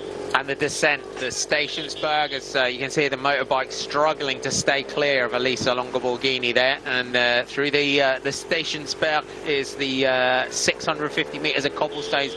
Trek Segafredo, it's Longoborghini, Annemiek van Vleuten very much up there on this one. As we said, all of these sections now are really going to come thick and fast, one after the other. Longoborghini just carrying that speed, has to just run a little bit wide after that speed. The Steenbeck Dries have gone over that. The Tierberger will be the next climb, and we saw some great low shots of the cobblestones, and you can see, Danny, already this group starting to split. Oatby and Eek up here for that blue jersey from Movistar. Elise Chabi is there. Cassia Nuviadoma is also very much to the front of this one. There's Van Vleuten in that European Champions jersey. Plenty of Trek Segafredo jerseys, as you would expect, up towards the front. Sarah Roy, Grace Brown not far from the front of this group as well. But this race with 59 kilometres to go, really starting to light up today. It is, and you can see there's actually been a split towards the front of the peloton after, it looked like a group of around 20 to 30 riders in the front, and it looks like someone's potentially dropped a wheel, and that has caused a split, with Elisa Longoborghini putting the pressure on at the front. And another thing is, Elisa Longoborghini is one of the best technical riders there is in the women's peloton. Not only can she corner like she's on rails, but descend as well. It's Lizzie Deignan now on the front for Trek Segafredo. She's taken over the reins from Elisa Longoborghini, but this peloton has split now. And I think for Trek Segafredo, if they've got riders, you can see on the left-hand side now, Ellen van Dijk coming to the front. It's in their best interest to try and keep this split and keep this race as hard as possible. The next climb, the Tierberg, in right onto it now. 530 metres, 6.6% average gradient. Max is out there at 15.8. Ellen van Dijk and Lizzie Deignan, with Ruth Winder now, the US national champion, in that Stars and Stripes jersey now up towards the front. So Trek Segafredo really setting this one up. Canyon Schramm are there with Elise Chabi for Cassia Nuviadoma, the Polish rider. We expect to have a little bit of work today from the likes of Elise Chabi in this one. We know that Annemiek van Vleuten was there on the lead-in to the climb, as those riders that were chasing to get back on will almost potentially just have made contact right as they hit this one. And you can see just getting a good shot of the back of the peloton here. Danny, I was just about to say, a few riders here that would just start to maybe get some confidence that they might get back in right as they hit the next climb. Yeah, and that's what's so important about positioning, especially in this race. They come in such quick succession that actually they could just be coming to, get back into contention of the front group, and then they hit another climb. So if you haven't got the legs, it's almost impossible to keep making repeated efforts. So that's why it's not only the positioning, but your legs that are obviously important as well. And you can see these riders really labouring now towards the back of the peloton as they get over this next climb. Alonso there from Biscay Durango, really good sprinter is Alonso. Winder on the front with Cassia Nuviadoma right on the way. Just see everyone just kind of, as we like to, I like to call it anyway, meerkatting over the top, just having a little glance, just to see what's coming next. As Nuviadoma just bounces out there, I'm just having a little look around the front of the group. I think we've got Pfeiffer Georgie not far from the front there in that black jersey of DSM. And then a little glance down the group just to see who's in there. So there might be a few riders that get on. I think the day at the front, at the pointy end of the race, might be done for a few riders today. If you are just tuning in, welcome aboard. We are on Dwars, Vlaanderen today. It's a beautiful sunny day in Belgium. 16 to 22 degrees Celsius. That's 61 to 71 degrees Fahrenheit. Sunny day. 9 to 10 kilometre-hour winds. Gusts of 22 to 23. What a race we have on our hands. It's a big week here with the Ronde van Vlaanderen at the weekend. The race very much on Movistar, keen to keep the pressure on here on the front after that work from Trek Segafredo, and now combining in with this one. Gone over the Tierberg. The next objective will the Bergtenhout with the summit of that is 70 kilometers to go. So there is a bit of a gap. The Bergtenhout, sorry, 51.8 to go, so we're about 5 to 6 kilometers away from the start of that climb. But Elise Chabi now on the front here for Canyon SRAM. I think they need to, some of the teams in here who've got multiple riders, Danny, they just need to decide, okay, all right, let's keep the pressure on here because we've just eliminated a good, you know, maybe 120 riders out of this one, you know, after that climb. Yeah, they would have had a chance to just take stock of what's going on now. Generally, you'd commit to a move for a certain amount of time, and then you can see what's happened. Have you been able to split that group? Who is in this group, and what are we going to do next? That's generally the way it kind of works. So it looks like Trek Segafredo are happy with this move. Lizzie Deignan on the front now, also Elise Chabi from Canyon SRAM. She's raced a lot already this year. I think she's raced pretty much every race there's been. She's had a couple of, she's had a top 10 in GP Ottingen and 25th in Gent-Wevelgem just this weekend gone. So I think for these riders, like you said, they should you know, come together and work as a unit. Movistar as well. We've got all the hitters in this move now with Annemiek van Vleuten, Elisa Longo-Borghini, Lizzie Deignan, Ellen van Dijk. You name it, they're pretty much all there. So Cassie Nieuwedoma as well, just missed out. I haven't seen Alice Barnes. I'm not sure if she's there or not, Marty. The British champion who we were talking about earlier as being, you know, one of the contenders for this race. But it looks like it's Trek Segafredo that are taking it on at the moment. Yeah, I just saw Alice just down the back actually, as Ellen van Dijk now comes up towards the front. Is this Ellen van Dijk starting to make a little bit of a move here for Trek Segafredo? Twice a winner of this race is Ellen van Dijk, on great form after that time trial and general classification victory in the Healthy Aging Tour, if you were with us for that one. Nina Kessler just at the back here for Team Timco through this section. 55 kilometers to go, and a real select group together now at the front of the peloton. Plenty of, or per you would say, I don't think if we can get a long look down this group just to see exactly who we've got in there. We've got a couple of LA BTC Ljubljana jerseys not far from the back of the group. We've got one Tibco helmet and jersey. Does look like the sort of style of Gigante, so we'll have a glance down. We'll try and pick out as many riders as we can. The Australian Sarah Gigante and this is the moment, Danny, you were just mentioning a moment ago, just that taking stock. Yeah, exactly. The riders can take stock of who's in this group, what time gaps they've got, what's the wind direction doing, what have they got to contend with next. And there, that is Alice Barnes on the right hand side now in the British colours, just next to, looks like Cassie Nieuwedoma there for Canyon SRAM. But yeah, Marty, like you say, a chance for the riders to take stock. There's still 55 kilometres to go in this race, so I wouldn't say it's totally over for those chasers behind. They're going to have to keep the pressure on at the front. And it's Liv Racing again, who are obviously keen to keep this little move away.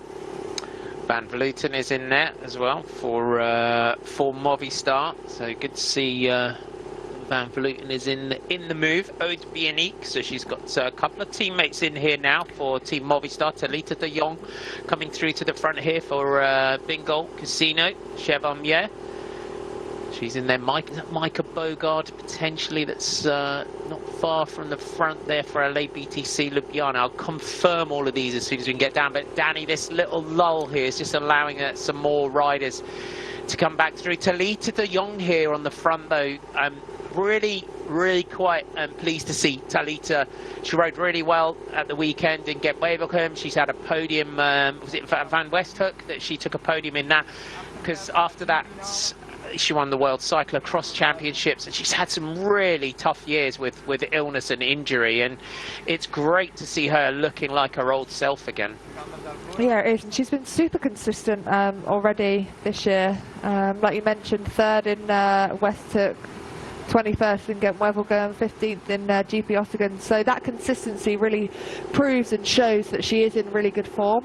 I think, you know, if you can have one top 20, you could argue that it's, you know, you're in the right position at the right time, but to have that consistency of top 20 results in numerous races, it just shows that the form is there, and you can see that now as she's riding on the front with Ellen van Dijk on her wheel. She looks really composed and in control, and that's something else that just shows that she's feeling good. And she's obviously got the legs, so yeah, just trying to pick out a few other riders now in this group. Juliette Labousse from Team DSM. I'm wondering whether Lorena Wiebes is in this group as well, because you know, if a rider like Lorena Wiebes is come the finish of this race, then you could argue that she's one of the best sprinters in this group. But pelotons now coming together, just gave a chance for the riders to chase back on, and it'll also give the riders a chance to, you know, get into the race and become more focused if they've lost out, to not become complacent and try and, if they miss that first move, to make sure they're there for the next one, which we know will happen. On to our cobblestones here, our next section of cobbles, and on to the Bergten Haupt, which is our next climb of the day. 1,100 metres in length, 6.3 average, maximum now of 21%. So that's where it maxes out. Sarah Penton just coming through to the front here for Drops Lacolm, that blue jersey. Swedish flags on the cuffs of that jersey. Talita de Jong for doing the right thing there. Talita de Jong just getting herself up towards the front. A few riders here just a little bit down the back just come together. There's Neve Bradbury wearing 51 there for Canyon SRAM, so the young rider for Canyon SRAM is there. But Sarah Penton setting the tempo here with de Jong really spinning nicely that gear. Cassia Nuvia-Doma in the centre there. That's, as I'm now calling it, the galactic jersey of Canyon SRAM. And Annemiek van Vleuten up towards the front here in that white jersey with 53 kilometres to go. Lizzie Deignan, just that style, Lizzie Deignan, just spinning on the outside. Ruth Winder now coming through to the front. Is she going to have a go, Ruth Winder? Yes, she is. So plenty of options today for Trek Segafredo, the US national champion. Because of the global pandemic, no US championships last year, so getting to enjoy that jersey for a couple of years. Ruth Winder had a great start last year with staging victory in the Tour Down Under. So these are the days as well for that team. These are when we see Ruth, the job that she did in Alfredo Binda. These are the days where a team like Trek Segafredo, they've kind of gone for that sort of that volume of victories approach. And if someone's feeling good, they've got good legs on the day, they'll get that opportunity to win. And these are the days as well, because it takes the pressure off Elisa Longo-Borghini and Lizzie Deignan, who might have that eye on the Tour of Flanders at the weekend. For sure, and I think it's great when the big teams look at, you know, their whole roster as potentials to win, and it's about taking your own opportunity and being able to, yeah, be given that opportunity. So this is a great move here by Ruth Winder. It looks like Juliette Labousse from Team DSM who's joined Ruth over that climb, and I think they'll both be really keen to work together here for this move. I think to get Trek Segafredo in the front is always a good, you know, a good team to be with, especially if you probably argue that they're the strongest team on paper today, so they're not going to chase behind. So it'll be down to the other teams to chase. So for Juliette Labousse, I think this is a great move for her to be with Ruth, the American champ.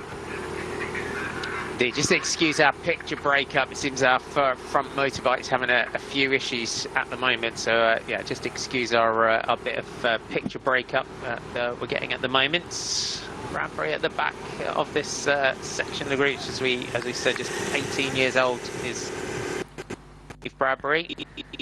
Back to the Finlands and Ruth Winder. Former track rider as well. Rode well in the team pursuit. She's got world champion team pursuit as well, and she's got a good track background as Ruth Winder. She has, and I think I've mistaken the Team DSM rider. I think it's actually Liana Lippert. We'll just wait to hear confirmation of that. There are another two riders that look very similar.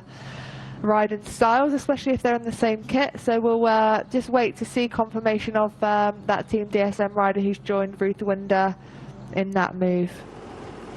Pfeiffer looks very like them as well. Pfeiffer Georgie looks. There's three of them all together that are very similar in look as well. The 52k to go, and we are getting some attacks on the front of that group, and it really, these little gaps here, Danny, and when you're in this position, it's almost agonizing, isn't it? Because that gap might be 20 meters, but depending on, you know, crosswind sections and the way that the pressure is on the front, and it's just, yeah, it can just be agonizing as you see that group just 20 meters in front, and you just can't close it, or you just start to close it as you hit the next climb. Yeah, and I've been in that position before, and it really is agonizing, you know. Like you said, you can you're either praying that the group ahead just have a lull moment where you get the opportunity to close the gap, or, you know, sometimes, like you said, you get so close and then you hit another key section, whether that's cobbles or a climb, and then the gap goes out again. So sometimes you can be lucky and get back into contention, and other times not, and that's race over. But the race is really on now. You can see this gap has developed from to the back of the race. Lotte Soudal rider, number 113 there, Lonna Martins, the Belgian rider. And this is the lull that I'm talking about, when riders just look over their shoulder. So it looks like Grace Brown here from Team Bike Exchange. Sorry, the picture's just going a little bit here, so trying to pick out the riders as best I can. But Grace Brown on the front for Team Bike Exchange. When the riders are really looking around at the front, it gives the opportunity for riders that have potentially lost contention to the front group to get back until the next attack comes, or the next cobbled section or climb comes, where inevitably the race will kick off again. Ellen van Dijk now on the front here. Good power. Ellen van Dijk, twice a winner of this race. Just marshalled there. Grace Brown not far from the front.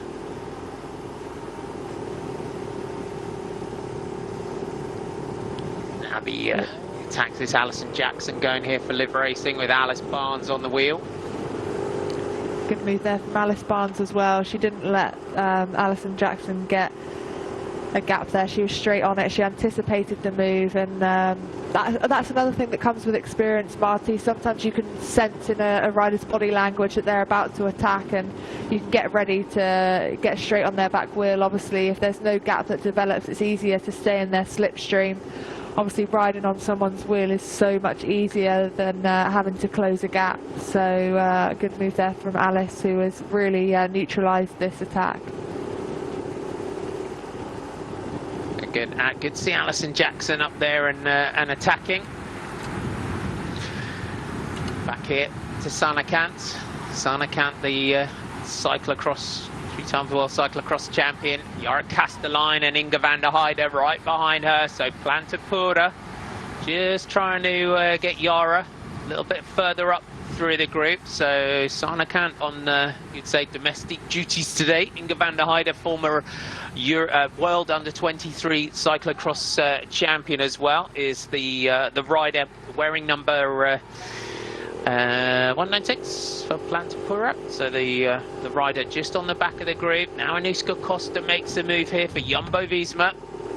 Is that Brody Chapman from FDJ that's trying to get on terms? We're inside 50 kilometers to go now, heading towards the next climb of the day. And so the next climb is the Kreuzberg Hotond with 42.3 kilometers to go. The summit of that comes, it's 1,875 meters, so just shy of 2 kilometers.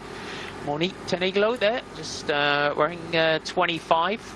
So good to see Monique has recovered from that little for that tumble that she took at the weekend. She kind of was a little bit twisted at in her tumble. It's good to see her back up here today. Trek Segafredo riders choosing this moment to just recover. Ellen van Dijk and Lucinda Brown there in numbers 1 and 2, but it's Alice Barnes on the attack for Canyon Schramm. Good good move by Alice to get this gap. Unfortunately, we didn't see how and where exactly she did attack, but it looks like a good one. Alice is a fantastic time trial rider as well as sprinter. She really is a bit of an all-rounder, isn't she, Marty? She can do it all. She can do the Flanders climb. She's great on the cobbles. She's obviously one of the best sprinters in the peloton, but not only that, she can time trial. So I think for Alice to be in a move like this will really pay dividend. And this is a replay now of the attack. So she's come from the side of the peloton. I can't quite pick out the Movistar rider just yet, but it was a really good attack. And just to talk about attacking, actually, Marty, I think when you attack, it's a bit of all or nothing. I think sometimes you see riders attacking, but they're only going at kind of 70%, 80%. And actually, your most successful attacks are generally when you give it 100% for a certain amount of time, and then you take stock of the situation and decide whether you're going to really carry on with the move, who you've got with you, if anyone. You really have to commit, and I think that's what we saw Alice doing there when she attacked. She didn't look back for a bit of time to give herself a chance to get away. Still a decent sized group, and it looks like Grace Brown on the front for Bike Exchange that it's just going to pull this one back. But it's good to see the British champion, Alice Barnes, attacking at the front, going into these cobble classics, and so for Canyon persist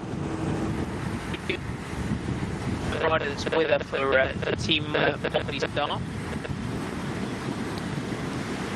Now just chasing through this section, the Houghton 42, as we said, 42.3 kilometers to go is the climb. The next climb, it's a 9%. Then we have coming after that, and she's still going here, is Alice Barnes. And this shows as well, Danny, the group were almost back with them, and the Canyon SRAM rider just decided just to keep going with it. Grace Brown was just looking around on the front, and Alice Barnes just kept going with this one. So determined. This is her move. And as you said, when if you go, and it was a determined move where she went, this is she's fully committed to this move. It's great to see.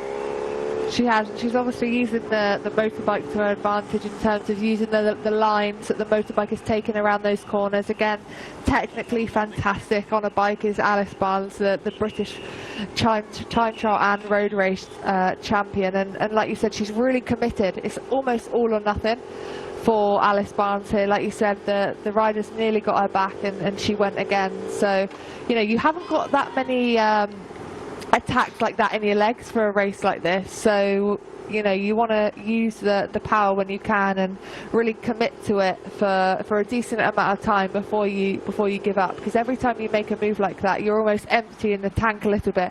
And we always used to use the analogy of having a sponge at the start of the race that was filled with water, and then you're just emptying that sponge little by little every time you have to make a big effort. So you want as much water as you can left in that sponge towards the end of the race, where you're really going to have to use it. So for Alice here, she's using some of that water in the sponge now. So if it doesn't pay off, then that's some that's already gone that she's not going to be able to use come the finish of this race. So she wants to make it count. And unfortunately, our Movistar rider here, everything clearly behind Annemiek, and Alice will probably have a bit of a word as they get caught here. And everything in for Annemiek van Vleuten for Movistar, so just manage that move. Clearly not being given the nod to be able to go. The Kreuzberg neck, 1,800 meters in length. John's on 2K, 4.8% average, 9% maximum gradient. Lizzie Deignan and Cassia Nuvia-Doma are the riders at the front. And a little bit further down the group, Leia Cournier from Team Arkea, just getting on this next climb, just starting to just get tailed off the back.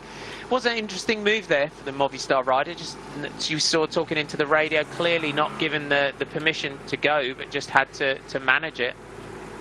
No, and I think that will be orders from Annemiek van Vleuten.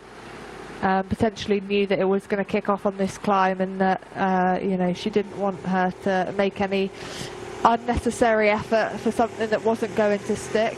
So for Van Vleuten, she's obviously keen to win today. Anishka Foster again.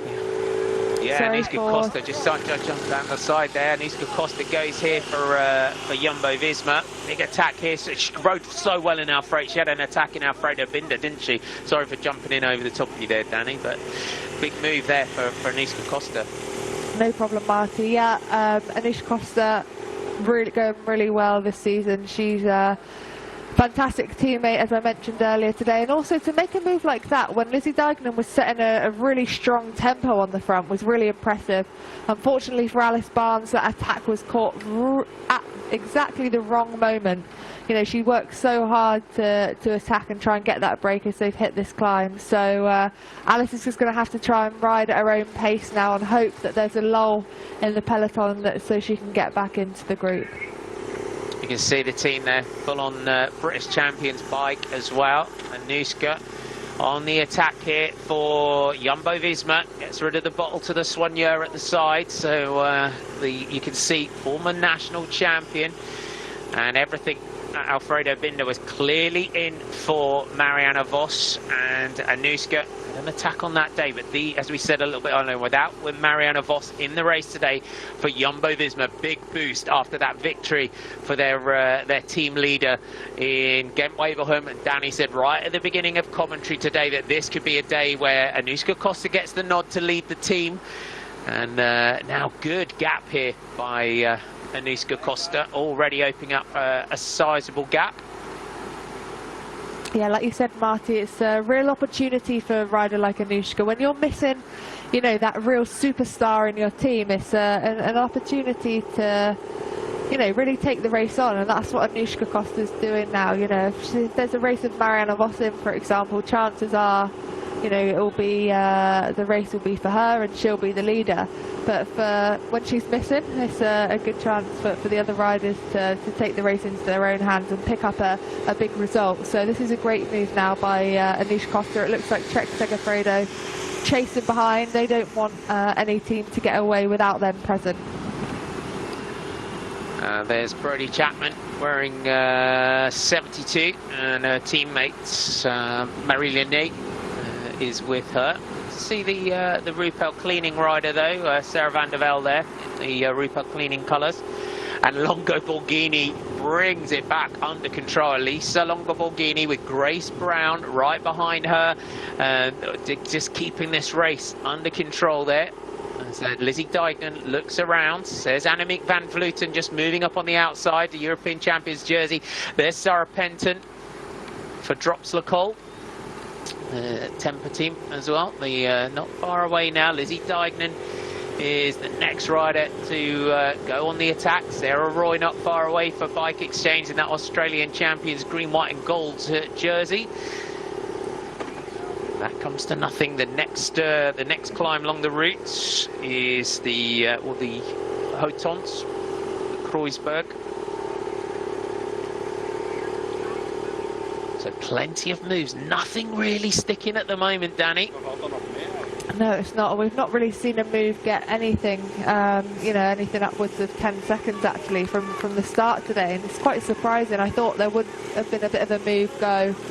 We obviously saw riders try at the start of the race, but nothing did stick. It looks like Elise Shabby now from Team Canyon, if my eyes are correct in the national colours. Could be wrong.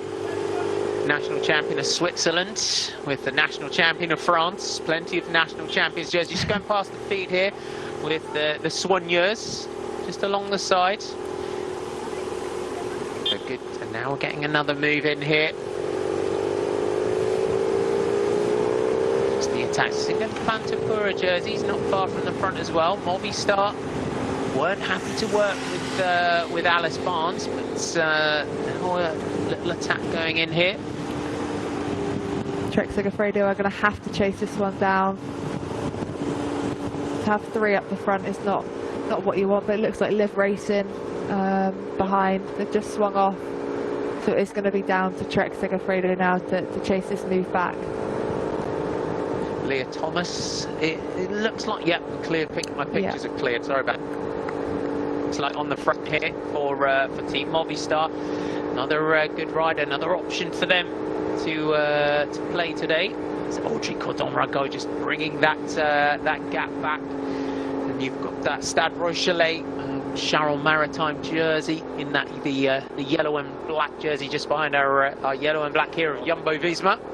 Alison Jackson coming across in the purple. Audrey Cordon-Ragot makes contact with the back of the group. So with 41 kilometres to go, some new riders just at the front here. And, teammates of some of the big names in this one, as the Live Racing rider just comes around that corner. It's Coralie de May, perhaps, I think, that's just getting off the front here. Talita de Jong in that light blue jersey with the red being gold down the arms of the jersey. On a really good day is Talita de Jong. Plenty of riders now talking into the radios. Sorry, Marty, this is a good move now. It looks like Canyon SRAM are potentially the team that have missed out, so they're going to be forced to chase behind. Also Team DSM as well, who have missed as well, so they could be they're going to have to work together now to try and bring this move back. Audrey Cordon-Ragot on the front, just chatting to the riders now to try and get this move going and working together. Alison Jackson just comes through to the front, followed by Leah Thomas. De Jong just takes the opportunity to have a look back over the shoulder. There's a little bit of a gap here. Let's have a look at the front of the group. Who's working? So we've got the Monex jerseys are working this one. Cordon-Ragot for Trek Segafredo. So for them as well, these are the sort of days for Audrey. It means that if she can get into the move, that it gives the opportunity for Longa Borghini, Dijkman and Ellen van Dijk to perhaps be able to, they would have confidence in Audrey on a day like this, wouldn't they, to pull off the victory from a group like this.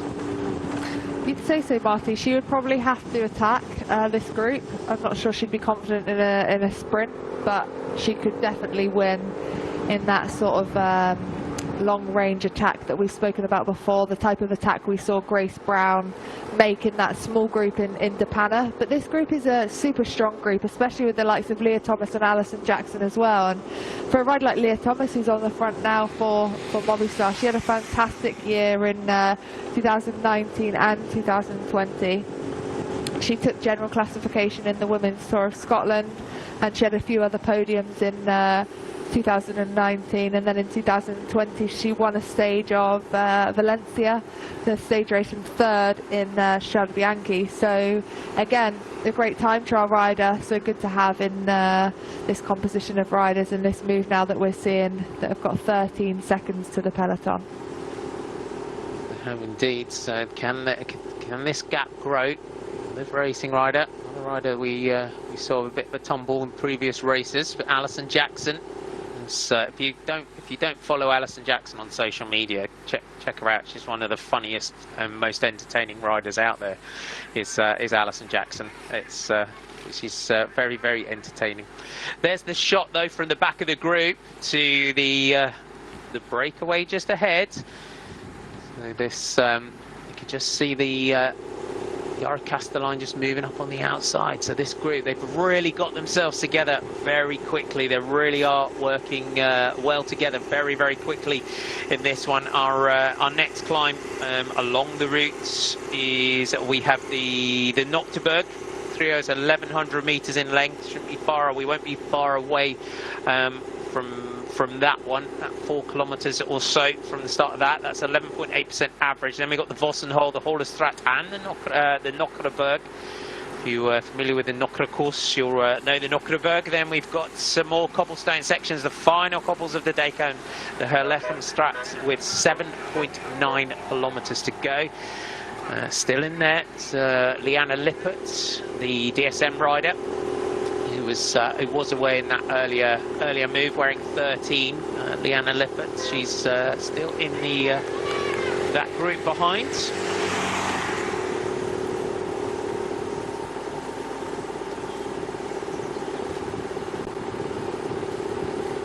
I just need to get the camera to give us a close-up of our Jumbo-Visma rider. It looks a little bit like Nilla Mattisson at the moment, but I haven't been able to pick her out completely at the moment.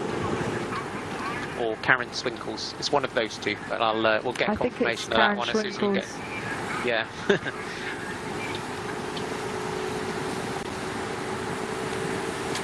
Winder there.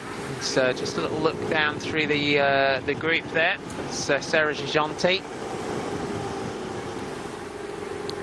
Just lining up for these next corners. Sorry, Marty. Good move off the front now, and the bunch behind are obviously happy with this composition of riders, but it's going to be down to Canyon Tram to chase this one down. Team DSM as well, who have missed this move. You can see the peloton behind as they just come up to that right-hand corner that these riders have just faced. But they're riding really well together, and I think it's a nice number of riders. Sometimes, again, if it's too small, they haven't got the firepower, but too big, and you can get riders not, you know, taking their turns, and it really disrupts the rhythm of the riders who are working together at the front. And to have a rider like Audrey in this group is good for, you know, the experience as well as to, you know, how to get the best out of a group like this. And she can really marshal the group and, you know, tell them how and when to work together, whether they work in almost a chain gang formation, which is generally better if it's a windier day, or a team time trial formation where you're generally in one line taking turns and then going all the way to the back to try and recover. You can see how narrow these roads are as well, Marty. And this is a very reduced bunch now behind.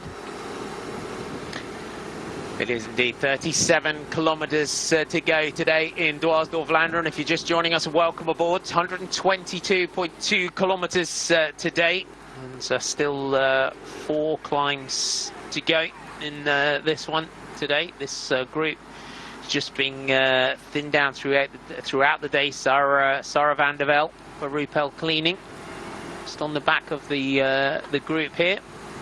So those Plantar riders there. You can see the long shot up to our breakaway group, Longo Borghini, on the front here for Trek Segafredo. Onto the Nocturberg, 1900 meters, maximum gradient of 11% in this one. The French national champion, Audrey Cordon-Ragot, representing at the front here.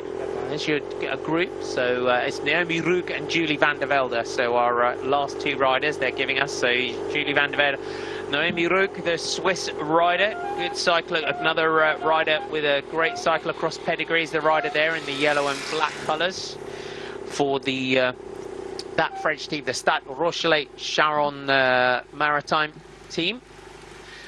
There she is. There's Van der Velde.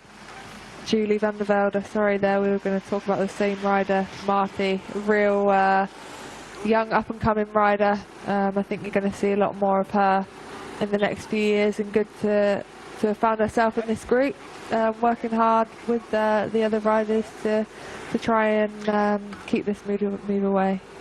And it looks like Annemiek van Vleuten on the front that is just starting to up the pace. You see riders just getting distance behind, and we saw some attacks going. Leah Thomas from Movistar is going. You can see the style of Van Vleuten in that white jersey, and Leah Thomas looks back over the shoulder to see the teammate is coming. That's the style of Cassia Nuviadoma, I think, that's right with her. Let's have a look now. Leah Thomas, so that move gets brought back very quickly. It's Annemiek van Vleuten now getting up towards her Movistar teammate. And there you have it. There's Lucinda Brand. A job done for Lucinda today for Trek Segafredo. So on this this move here, and Annemiek van Vleuten choosing this climb as the one to go. And it is Nuviadoma that's with us. So Annemiek van Vleuten, Cassia Nuviadoma, and Leah Thomas. So 2 riders here for Team Movistar, the European champion on the front, her American teammate on the back. We see some Trek Segafredo jerseys just in the gap behind. So they've got some work to do. Good, I've got to say, good move here by Cassia. To very vigilant riding as Van Vleuten ups the pressure. That puts paid to her teammate Leah Thomas on the back, but Cassia Nuviadoma here on this climb. Danny is able to live with Annemiek van Vleuten at the moment, but Van Vleuten ups the pressure again. Incredible move by Annemiek van Vleuten, and again, like you said, Marty, Cassia Nuviadoma is able to help Annemiek van Vleuten, and this is a great move from Canyon SRAM and Movistar to not have Trek Segafredo with them. been caught out napping here, I would say, Marty. For someone like Elisa Longo Borghini to not be with these riders in the form that she's in says to me that she's probably been caught napping and she hasn't seen this move go. So they're going to have to chase this move back. This is a great move now. Annemiek van Vleuten doesn't want a bottle. She almost bowed her head then as if to say, I'm going 100%, I can't possibly take a bottle now. And they're going to have to commit to this move. Like I was talking about earlier, you know, this is potentially, could be a race-winning move for Van Vleuten and Cassia Nieuwendomme. I think actually they would prefer to have a Trek Segafredo rider with them because they know that Trek are going to be so motivated to chase this move down. But hopefully it will be a rider that comes across as opposed to bringing the whole group back to them before they hit the next climb.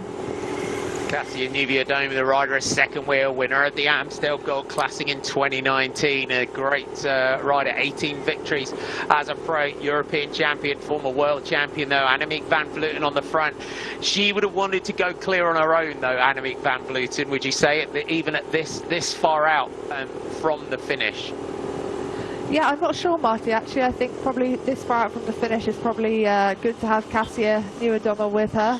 It doesn't look like she's actually super motivated to work with Van Vleuten. She has come to the front now, but it took her a little bit of time and probably is going as hard as she can. It looks like Annemiek van Vleuten is coming back to the form that we've seen her in the last couple of years. So yeah, I think she'd probably be quite pleased to have Cassia Nieuwendomme with her with still 35 kilometres to go. And I think if she's feeling good, she's got other opportunities to get away from Cassia potentially. So yeah, I don't think she'll be too fazed by her at this moment.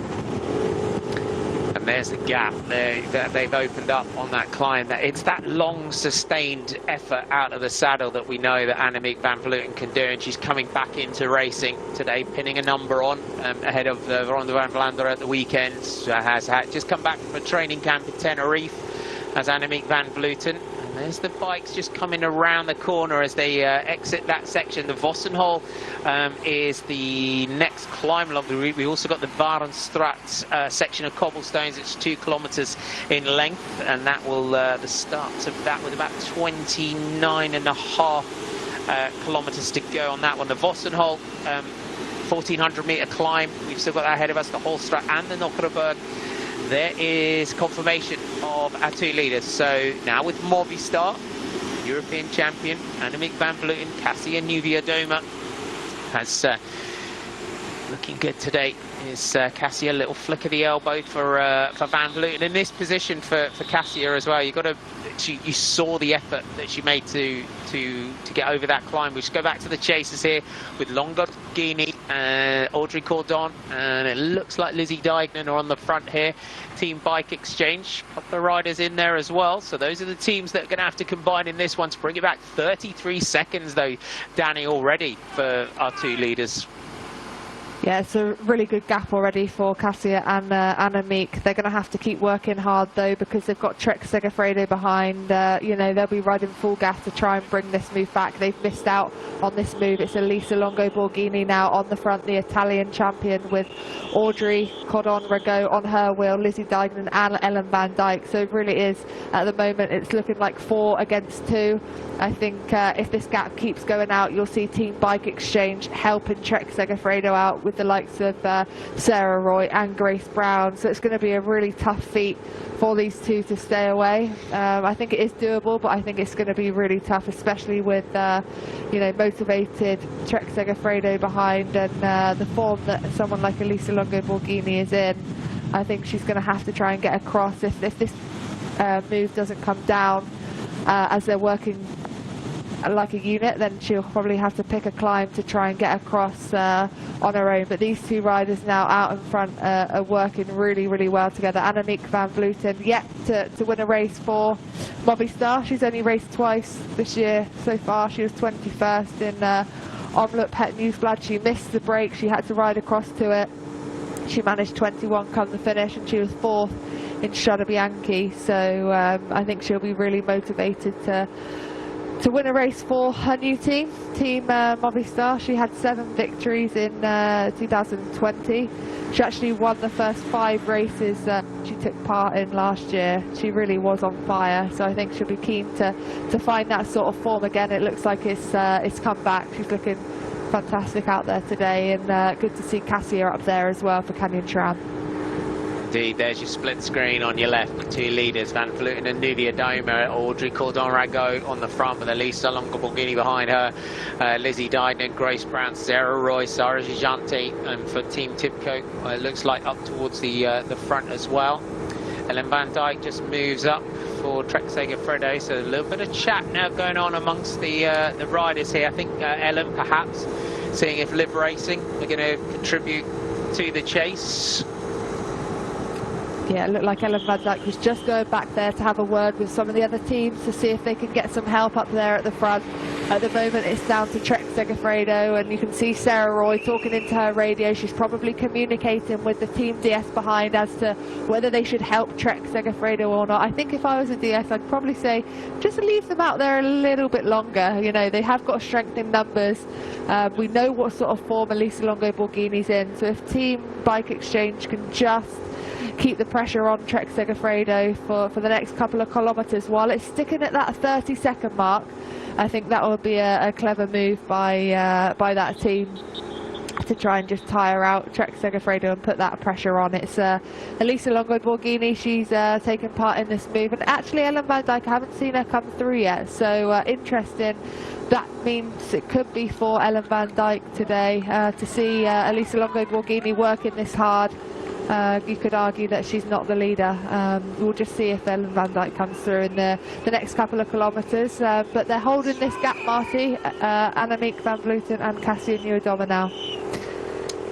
It's almost that double-edged sword for Trek Segafredo and teams like that, isn't it? Because everyone potentially is just going to look around them and go, yeah, you lot have been smashing it for about the last 60k. It's up to you now. Yeah, absolutely. I think it's quite a tough situation for them to be in. Yeah, 30 seconds. You just see the gap now. They've got the neutral service car in behind them. Longo-Borghini is there.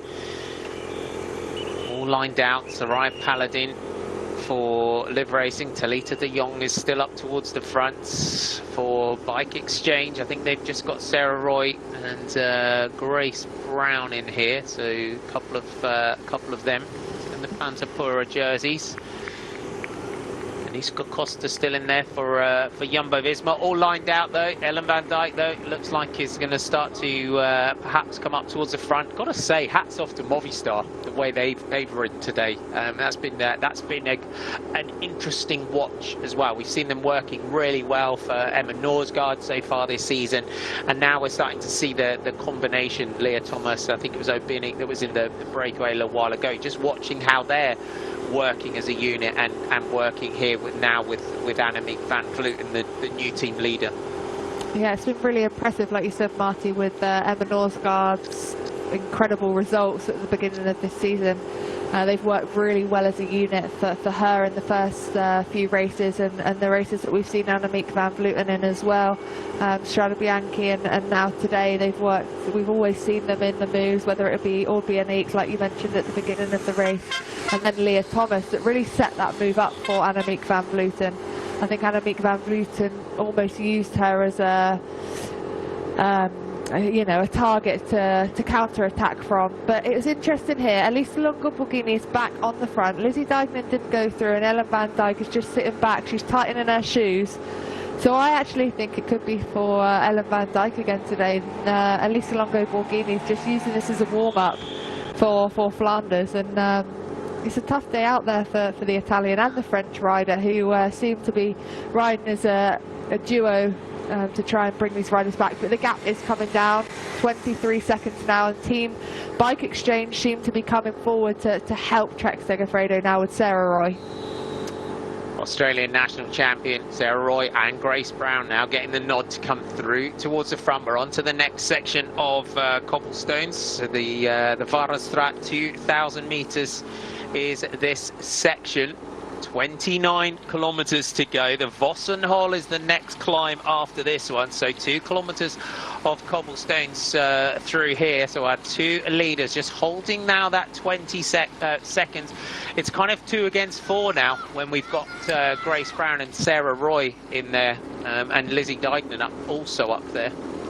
Yeah, you can see Lizzie Deignan on the front now, and I think for the 2 riders ahead, they're going to hope to get to the next climb before the riders get back to them. And if not, I think you're going to see a rider like Elisa Longo Borghini use the climb as a launch pad to try and get over to the front leaders, and that's what the 2 leaders will want. I think you know, for Trek Segafredo to have missed out, it's really not playing into their hands. The gap is coming down as they're working.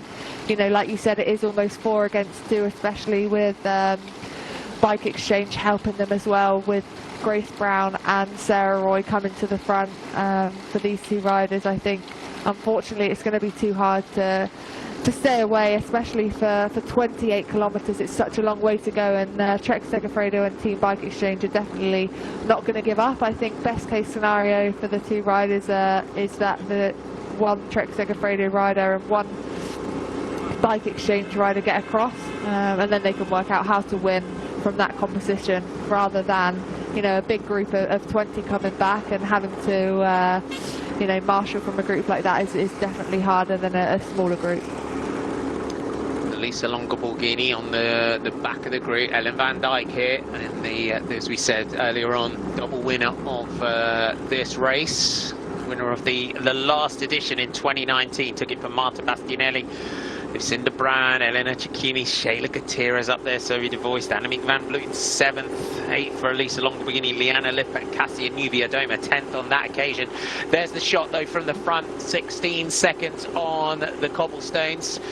And on this section, so the camera from the front does foreshorten it just very slightly, but Movistar and Canyon SRAM, the 2 teams represented at the front. We know when Van Vleuten goes like that on a climb, and that's perhaps tells why we've got the sort of almost, maybe frantic's not the right word, because they know that if they're going to bring Van Vleuten back, they've got to bring her back quickly. Yeah, and that's exactly what they're doing now. You can see Lizzie Deignan on the front for Trek Segafredo. The 2 riders are now in sight. That always helps for the chasing group to have the riders in front of them. It really makes that gap seem smaller than it is, and gives them that motivation to chase even harder. So yeah, for Trek Segafredo, they're going to want to close this as soon as possible. They do not want these 2 riders getting any more than the max it's been is around 33 seconds. It's now down to 15 seconds. We are coming up to the next climb shortly, and that will give the chasers even more of a chance to try and use the climb as a launch pad. I think we'll see Annemiek van Vleuten try and attack again, and Cassia Nuvia-Doma as well is looking fantastic. She is a climber, so I think that's these 2 riders are going to be hoping to hit that climb before the group catches them. You just saw the contrast in styles there as well on the cobbles. Cassia Nuvia-Doma, hands on the top, almost as the most classics riders say, just let the bars just bounce up and down in the hands. Sarah Roy, has she got a rear wheel? Just hearing her talking into the radio, and she just we'll see what she's saying into the radio. Yeah, rear wheel puncture there. That's a shame. She needs a bike there, Sarah Roy. You can hear rear wheel puncture for the Aussie champion. That's a shame in that chase as well. Real strong rider in that chase. And the cobblestone, Annemiek van Vleuten, just having a bit of a chat here with Cassia Nuvia-Doma, and that's a shame for the chase, isn't it? Because Sarah Roy was adding such power to that chase.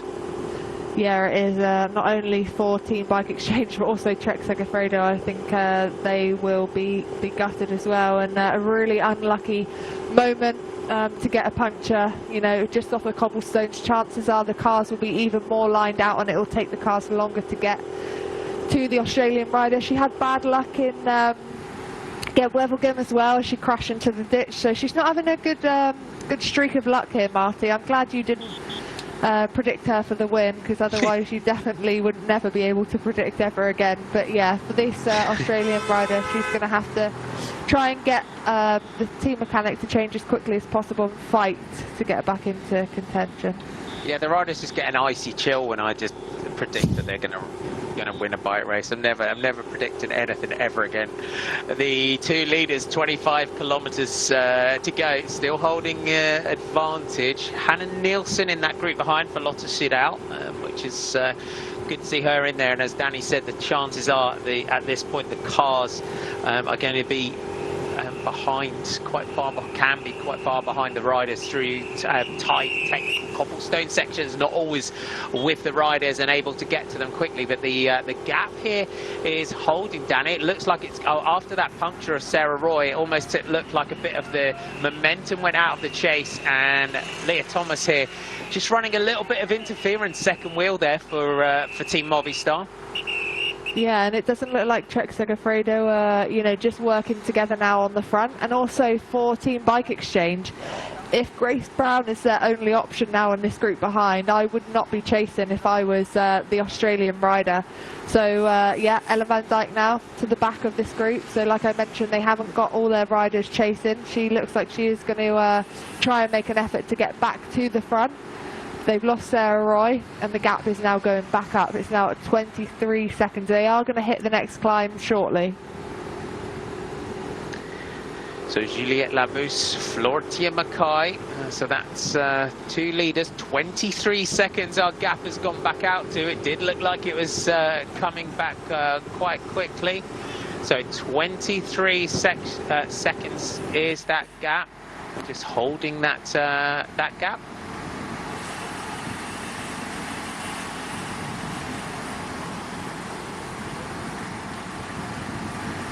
Van Dijk on the back of the group. 21 seconds now, the gap to the two leaders, Annemiek van Vleuten and Cassia Nieuwedome. It's Cassia Nieuwedome now on the front for Canyon SRAM. They've started this next climb. 24 kilometers to go. These riders haven't given up. The gap did come down to 13 seconds and it's gone back up now to 21 seconds as they hit the next climb, the Vosenhal. 1,400 meters, 6.5% average and a max gradient of 9%. Ellen van Dijk looks like she's going for Trek Segafredo. She's going to try and launch a move across the gap here. Is Ellen van Dijk. So you can hear the reaction from the riders behind. Eugenia Bujak. There's Yara Castelline just trying to move up there. Hannah Nielsen, you saw there the colours of Lotte Sudal is also in that group. Alexis Ryan is on the back for Canyon SRAM. 18 seconds, the power now of Ellen van Dijk is this her trying to get across the move here for Trek Segafredo. They've used a lot of firepower today, haven't they, Danny, to try and get this one back and under control. They have, and I think they're going to have to really, you know, put the hammer down to try and get these two riders back. Like you say, they've really missed out in missing that move when Annemiek van Vleuten attacked, going over the top of Leah Thomas, her teammate, who made the move earlier in the day. But it is Trek Segafredo that are having to, on the back foot, and they are having to chase. It's Ellen van Dijk on the front now. You can see Lizzie Dijkman is still up there for the Trek Segafredo team. 18 seconds is your gap now, 23 kilometers to go. So still a relatively short gap, small gap to these two riders in front. The Movistar are really having to use all of their firepower to get these two riders back. Nieuwedome on the front there. There's your chasing group behind, and we'll give you a full confirmation of the makeup of that group if we can. It's definitely still in there. We've got the likes of Floortje Mackay, Juliette Labousse, Eugenia Bujak, Alexis Ryan, Alison Jackson, Jana Korovar. I've caught a glimpse of Vittoria Guazzini is in there for Valcar Travel and Service in the bright pink colours of Valcar Travel and Service. So Guazzini, great riding, getting opportunity without Elisa Balsamo today to kind of have a ride for herself. But this shot here, you can see Cassia Nieuwedome and Annemiek van Vleuten, as you would expect, fully committed to this one. Van Vleuten just taking the opportunity just to have a glance back over the shoulder. They're two strong riders though in the breakaway, and Nieuwedome, a little flick of the elbows. Ellen van Dijk attacks again, wearing number 1. Stina Borgli also in there, the Norwegian rider for FDJ. She's another one of the riders that's also in that group with Evita Muziek. Muziek is wearing 76. Ryan on the back there. There's Guazzini, not far from the back of the group. Ellen van Dijk not able to get away at the moment. These attacks here, Danny, are just playing into the hands of Van Vleuten and Nieuwiadoma here, because every sort of attack that Ellen van Dijk makes, when they bring her back, there's just that little lull, isn't there? There's just sort of that momentary lull in that chasing group before they start to chase again. Yeah, not only is there a lull, Marty, there's also the effort that Ellen's having to repeatedly make, and that is going to take it out of her legs. So this is definitely playing into the riders' hands that we're seeing now. Cassie Nieuwiadoma for Canyon SRAM team, and Annemiek van Vleuten for Team Movistar. In the new team for Annemiek van Vleuten this year, they've started off the season incredibly well with some fantastic results from Emma Norsgaard, and now it's Annemiek van Vleuten's turn. But for Trek Segafredo, they have really missed out. Canyon SRAM, they've got Alexis Ryan in that group behind. Alexis can definitely sprint, so they've got more than one card to play here if this move does come back. For Alexis as well, she does not have to put her face in the wind at all. She can just sit back, having Annemiek van Vleuten up there at the front. So great day for the Movistar team. It is indeed. There's Guazzini. She's really impressed me last couple of races, Vittoria Guazzini.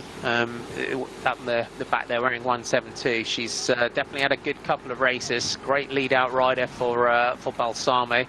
There's Alison Jackson, just on your left there, wearing 42. Hand up here for Evita Muziek for FDJ, but this is going out now. The chase, as we said, the pressure's definitely gone off the front of that group. We said it in the cobblestone section, standing there. If they go, we're going to bring these two back, they had to do it, and they had to do it quickly. And I think that, would you say that puncture for Sarah Roy was definitely the telling factor of these two staying clear potentially? Yeah, it really did take take that motivation out of the group behind, or just disrupted them a bit, didn't it, Marty? You can see Ellen van Dijk is going again. There's only going to be a certain number of times she can do this before, she's you can see Lizzie Deignan in her ear behind, just talking into the radio to say, go, go, go. Alison Jackson, Team Liv with her, strong rider to have. But it's Ale who are chasing behind. Yeah, Eugenia Bujak just coming across the gap there, and Alison Jackson and Ellen van Dijk just getting clear. A little glance over the shoulder there to 21 seconds. There'll be a bit of frustration, would you say now, Danny, creeping into Trek Segafredo. They did everything they could today to try and set this race up. And it's just now in this group just not able to get clear, because as well as Sarah Roy, when Sarah Roy punctured, it meant they lost Grace Brown out of that chase as well. She wouldn't chase with her teammate trying to get back in. The whole strat, the next climb, 1,000 meters, 1K climb, average 5.2, maxing out at 12%. The whole strat, this is the penultimate climb of the day. We still have the Nokkerenberg to come with 10.6 to go, and pressure right off the front of this group now. Ellen van Dijk trying multiple times to try and get clear. The gap back out to 23 seconds. You see the teammate Alexis Ryan on the back there of Cassie Nieuwiadoma. A little bit of chat going on. Lizzie Deignan now on the front goes, and it looks like Soraya Paladin. She's just answering that attack there by the Liv Racing rider. Another rider we haven't seen is Elisa Longo Borghini. I don't know what's happened to her, but I'm not sure she's in this group now, Marty. So it does look like Soraya Paladin for Liv Racing. She had a great ride. She was off the front with Elisa Longo Borghini and Gent Wevelgem, and they were just caught within the last kilometre of that ride. But for these two riders now, they're holding 25 seconds to that chase group behind. Soraya Paladin, great ride at the weekend again. Wevelgem, there's the head-on shot. There are two leaders. We know the class and pedigree of both of these riders. So Annemiek van Vleuten, best result so far this season was that fourth spot in Strade Bianche. For Cassia Nieuwiadoma, 4th place in Trofeo Alfredo Binda. Paladin on the front with Lizzie Deignan right on the wheel. Movistar, the teammate there, Leah Thomas, set things up perfectly for a team leader. Annemiek van Vleuten, Sarah Gigante here, former Aussie champion for Team Tibco. That fluorescent yellow helmet, Hannah Nielsen just a little bit further down the group there. Lizzie Deignan grabs a bottle. So then look for Team Trek Segafredo. They get a little bit of frustration now creeping in. They're not able to. They haven't managed to break the stranglehold of this group and get themselves clear. Soraya Paladin again now for Liv Racing. Liv Racing are another team that have really impressed me this season, Marty. Yeah, they've been phenomenal, haven't they? I mean, they really have. You know, they've gelled so well as a team. So yeah, Soraya Paladin, great ride at the weekend. So it's great to now the attacks coming behind, and that's those DSM jerseys again that are trying to split this up, but nothing's going clear. Ellen van Dijk lines up again for another attack. Yara Castelline, little roar there to Leah Thomas as she came through for Plantapura. 21 seconds, Ellen van Dijk. Will this be the one where the twice winner of this race manages to go clear? 2 at the head of the race, though. They're still nice and smooth at the front, just working really strongly together, as you would expect from 2 riders such as this. Annemiek van Vleuten, Cassia Nuvia-Doma, 21 seconds to our chasers.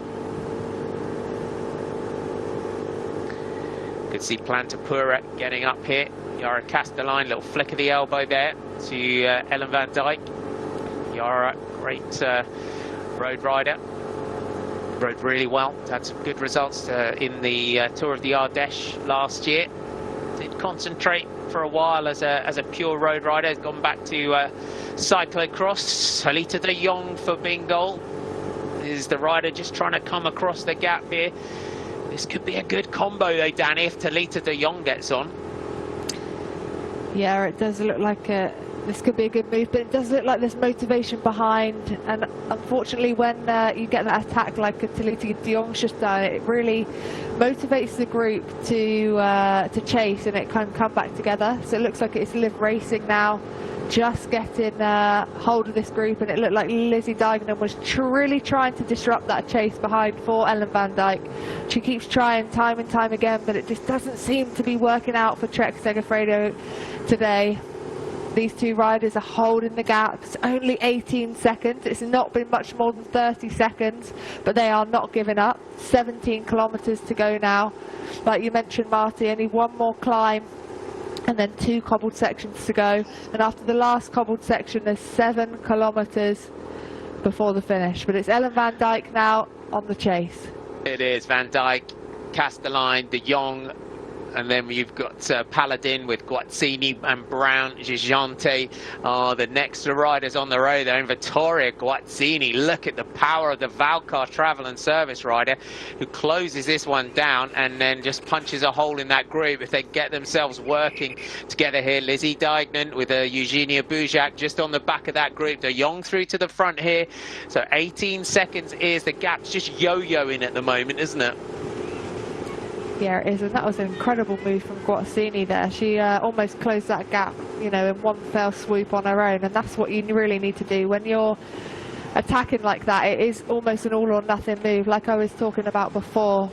You know, when you attack or you're trying to close down a gap, you really need to commit to it, because you've only got so much, you know, firepower in the legs in a race like today of over 100 kilometers. You know, the more times that you waste the energy and it doesn't pay off, you know, you're only using up that vital, the vital stores for the end of the race. So make it count. That's what the Valcar Travel and Service rider did then, and she's now in 3rd position on the road here behind Ellen van Dijk and Soraya Paladin for Liv Racing. Vittoria Guazzini, so 3rd in line here, 20 years old, European Madison champion, good trackie. and European Under-23 champion in the team pursuit, world junior champion on multiple occasions, the Omnium, the pursuit, the team pursuit for the Italian rider. So good to see that that track skill, that track power transferring over onto the road. 17 seconds with 16 kilometers to go. Can Annemiek van Vleuten and Cassia Nubia-Doma stay away to the finish? Ellen van Dijk goes again with Grace Brown reacting. Ellen van Dijk, we saw on the final day of the Healthy Aging Tour just how deep Ellen van Dijk can dig when she wants to. Yeah, and she's got that experience and you know, that years and years of racing in her legs to be able to make these repeated efforts. I think if it's you know, a younger rider and they try to attack, you know, we've seen Ellen van Dijk attack probably upwards of 10 times already now in this race, and it doesn't seem to have phased her, and that's what comes with a sort of composition or skills of a time trial rider. You know, they've really got that, you know, deep endurance and repeated effort or fatigue resistance within their system to be able to keep going time and time again. So she's definitely not going to give up. This gap is slowly coming down. 15 seconds now to these two riders. They're working so well together as we see Cassia Nubia-Doma on the front now for Canyon SRAM. You see there, big effort. 19 seconds is your time gap.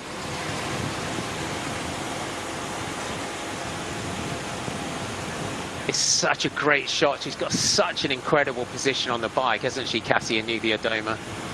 Yeah, she has. She's so airy. You can see her bending her elbows, getting her head as low to the handlebars as she can to be as aerodynamic as she possibly can, to be as efficient as possible. And also, you know, both of these two riders, their upper bodies are almost just so super still. Like I mentioned before, all the power that they're generating is coming from their legs. They're not rocking and rolling over the bikes. You know, they're glancing down on the odd occasion to see where they are on the road within the race, how long they've got left, what power they're producing on the front.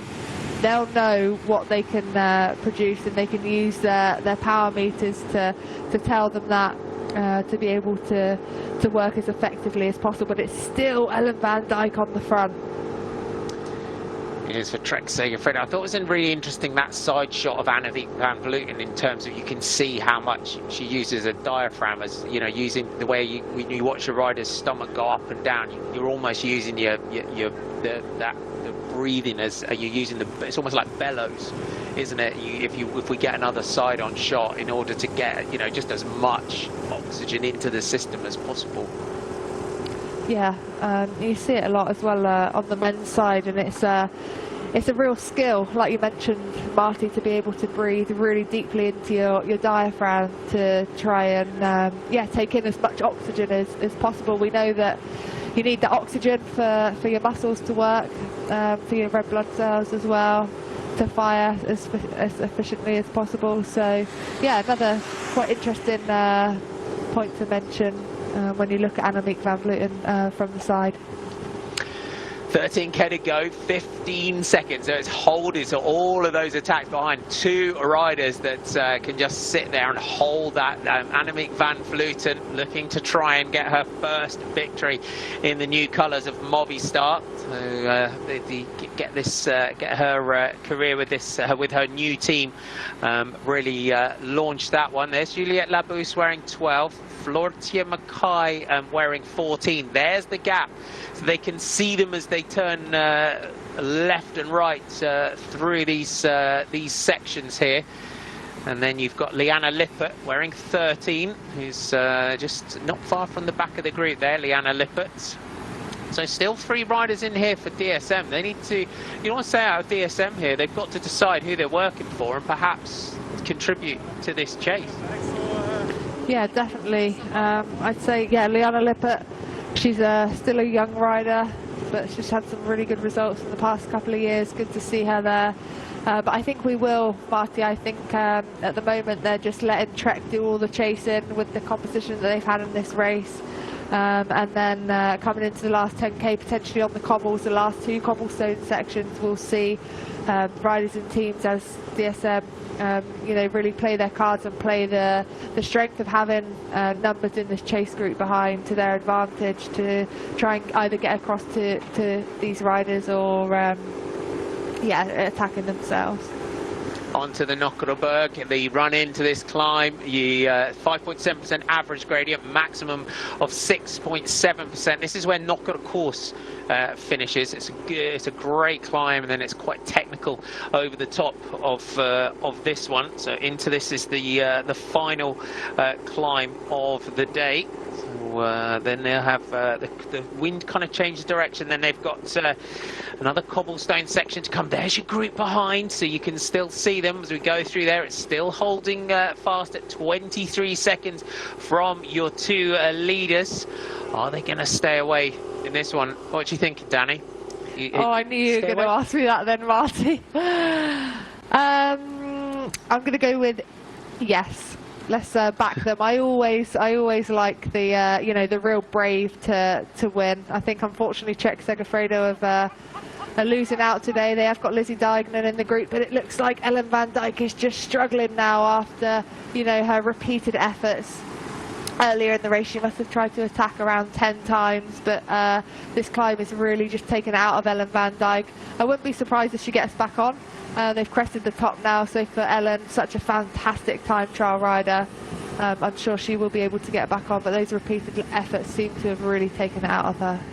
And out of these two, who are you going to go for? Because we know we sort of, when Annemiek took that European champions jersey, we know what she can do in a finish as well. So they're, would you say, out of the two, quite evenly matched come the finish? Especially after this effort. Yeah, I think my head is saying Annemiek van Vleuten, my heart is saying Cassia Nieuwendomme. I'd love Cassia to win. She's looking really, really good out there today. It's good to see her out there and really being able to contribute to Annemiek van Vleuten. We've seen before where, riders can hardly even help, like we saw Elisa Longo Borghini and Soraya Paladin. We've seen that before with Annemiek van Vleuten off the front, where riders can't even, help her. So good to see Cassia's obviously got the legs to do that and contribute to Van Vleuten. So yeah, head saying Van Vleuten, heart is saying Cassia. I'll go with heart, and now they're probably going to get caught, and that'll all go out the window. As you know, there's a blanket ban on my predicting anything, so I'm not allowed to. So yeah, I'm just allowing Danny to do all the predictions now. 9.1k to go. Van Vleuten and Nieuwendomme, can they hang on to the finish?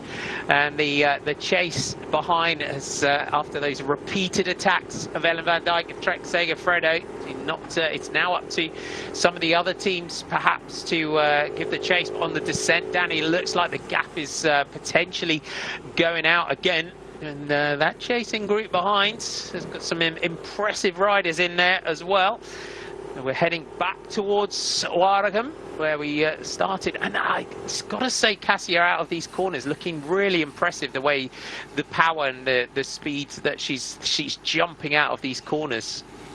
She does. She looks super explosive, and these two are technically fantastic riders. I remember we saw in La Course last year the way that Cassia Nieuwendomme was descending was absolutely phenomenal. So technicalities isn't what is going to stop these two riders today. I think it will be more of the composition of the chase behind that's going to be in their favour or not, and as to whether they are going to get caught back or not. But I would love these two riders to stay away now. They've been away for a long time now. They're coming into 8.3 kilometres to go. They've still got cobbles to contend with, but they're working really well now.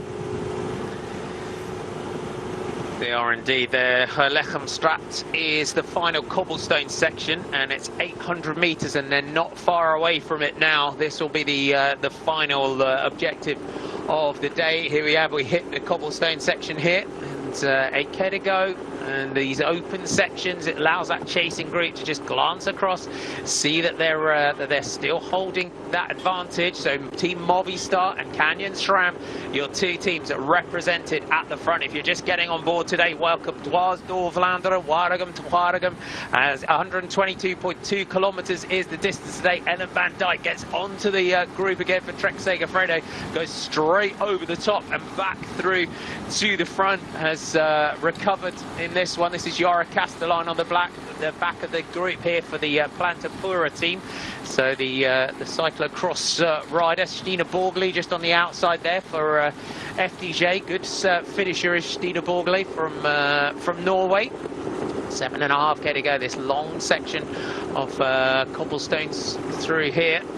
and these two combining really fantastically today, as you would expect for Van Vleuten and Nuvia Doma. That I would say, would you say now, Danny, at this point, that whole group now needs to combine if they're gonna work together. They left it up to Trek Segafredo, and they've used up their cards one at a time. But if they're gonna get together, it's gonna take a combined effort, pretty much of that whole group going through and off if they're gonna bring them back.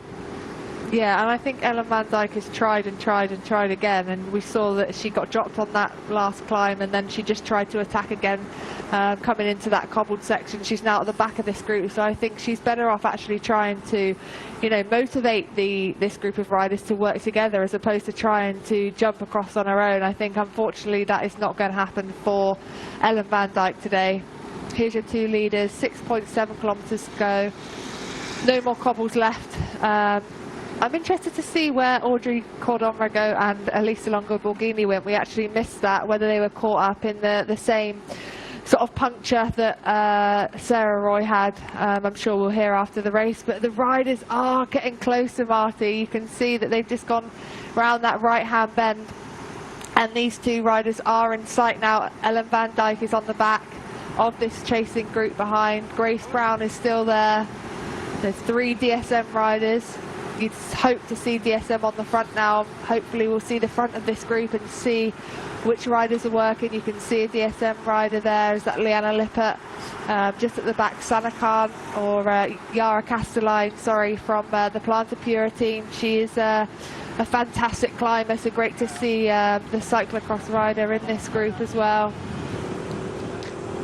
Is indeed, there's the gap. So 6.1 kilometres to go. That chasing group can still see Annemiek van Vleuten and Cassia Nuvia Doma just ahead of them. Can they stay away on the run-in towards the finish? They're going to get, as Ellen van Dijk goes again. Ellen van Dijk attacks Juliette Labous and Leah Thomas straight on her. Hannah Nielsen just jumps across Ellen van Dijk. Just big move right from the back. Just goes straight over the top of the group. And that Lizzie Deignan in there. I can just see Lizzie Deignan there wearing number 4. We hadn't, she's been hiding in the group. So she's still in there for Trek Segafredo. Yeah, so they're obviously saving Lizzie for a sprint scenario come the finish, and what grit and determination from Ellen van Dijk today. She's tried countless times to attack and try and get across to these two riders, and I think whatever the outcome today, she can hold her head up high and say she absolutely tried everything. These riders haven't had more than around 30-second gap for the past 20 kilometres that they've been out there now on their own. They're working well together. They're coming into the last 5 kilometres, and this is really going to go down to the wire. It certainly is. What a great race we have had today, and long coverage that you have. I hope you've enjoyed. We only missed out on the first few kilometres of the day today, and what a great race we have had. And we love classic season, and I hope you're enjoying our coverage of Eurosport GCN today. Loads more to come. This chasing group, can they get back on terms? Live Racing now are on the front, so they've got their team leader just on the back. Apologies, Alison Jackson on the back of the group here for Live Racing. Her 2 teammates are on the front through that 5 kilometre to go point. Nuvia Doma and Van Vleuten, and constantly you can see here, Danny, just talking to each other as they go past. Yeah, they're probably saying to each other, this is not, we cannot, you know, we haven't got the time to be able to mess around here. You know, they're still so close, and they've got to really commit to this move together all the way to the finish line. They can't start playing cat and mouse because they're going to get caught. So it's in both of their best interests to keep working together rather than trying to think about exactly how they're going to win this race yet. There's still too far to go and too little of a time gap for them to start playing games with each other now. So they're probably just motivating each other to keep working. You can see that chase group behind now. The time gap that we're being given does say 23 seconds, but for that chase group behind, they are in sight, and that's really going to motivate them to keep going all the way to the line. 17 seconds now, so they are getting close. You've got Liv Racing, you've got Jana Korova and Soraya Paladin working with Ellen Van Dijk there. So Van Dijk has had multiple attacks over the top of that one. Leah Thomas, teammate of Annemiek van Vleuten, is in there. Grace Brown for Team Bike Exchange, still in the group there as well, for the likes of FDJ, great sprinter, and Stina Borgli, as they just get warned of the turn here coming into that. 3.8k to go, 19 seconds is the gap back to your leaders though. And this really does set, they're really having a big workout today as well, aren't they, ahead of what is a hugely important week with Tour of Flanders on Sunday. And again, another conversation, a little word there from Annemiek van Vleuten to Cassia Nieuwiadoma. Yeah, just to keep this going, I'm sure. 3.5 kilometres to go. The last time we saw these two riders up front was in Plouay last year. They worked really well together, and it was actually Annemiek van Vleuten that had the sprinting legs ahead of Cassia Nieuwiadoma, who took second place in that World Tour race. So it'll be interesting to see who's been working on their sprint. You know, it's very unlikely, or sorry, very uncommon to come to the finish of a race totally solo. So even if you're a climber, a time trial rider, specialist, you still have to be able to sprint. So as a coach, I know that even if it's not a strength of a rider, or actually even more importantly, if it's not a strength of a rider that I'm coaching, it's always really important to keep sprint training within a rider's program, because if you ever do find yourself off the front, unless you're solo, you're going to have to sprint. So it'll be interesting to see if Cassia Nieuwiadoma's worked on her sprint from last year, if they do come down to sprinting this one out.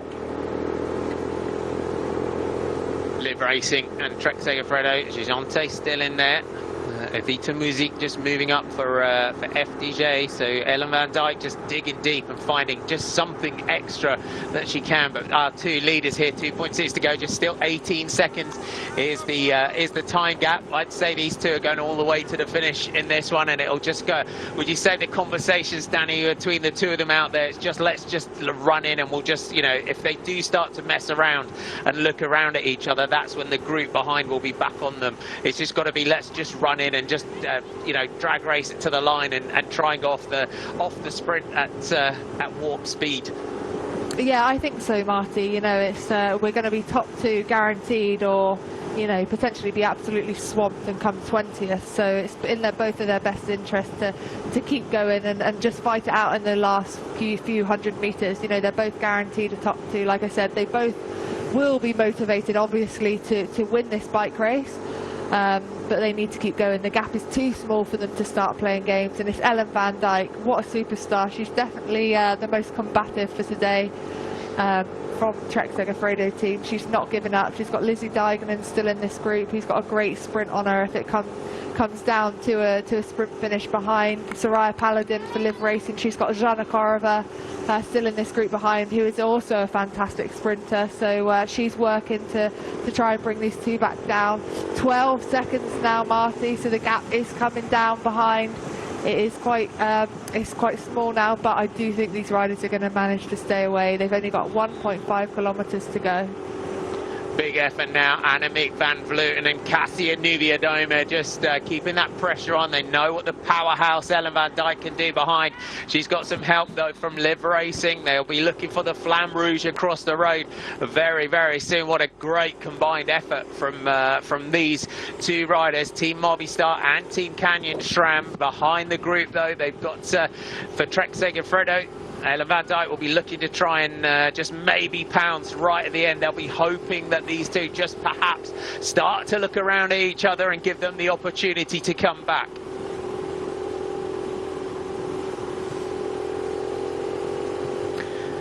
The effort on the face of Cassia Nieuwiadoma as they go through the Flamme Rouge with 1 kilometer to go. She's got to be really mindful here, though, Danny, of Annemiek van Vleuten, who is always so clever in a sprint like this.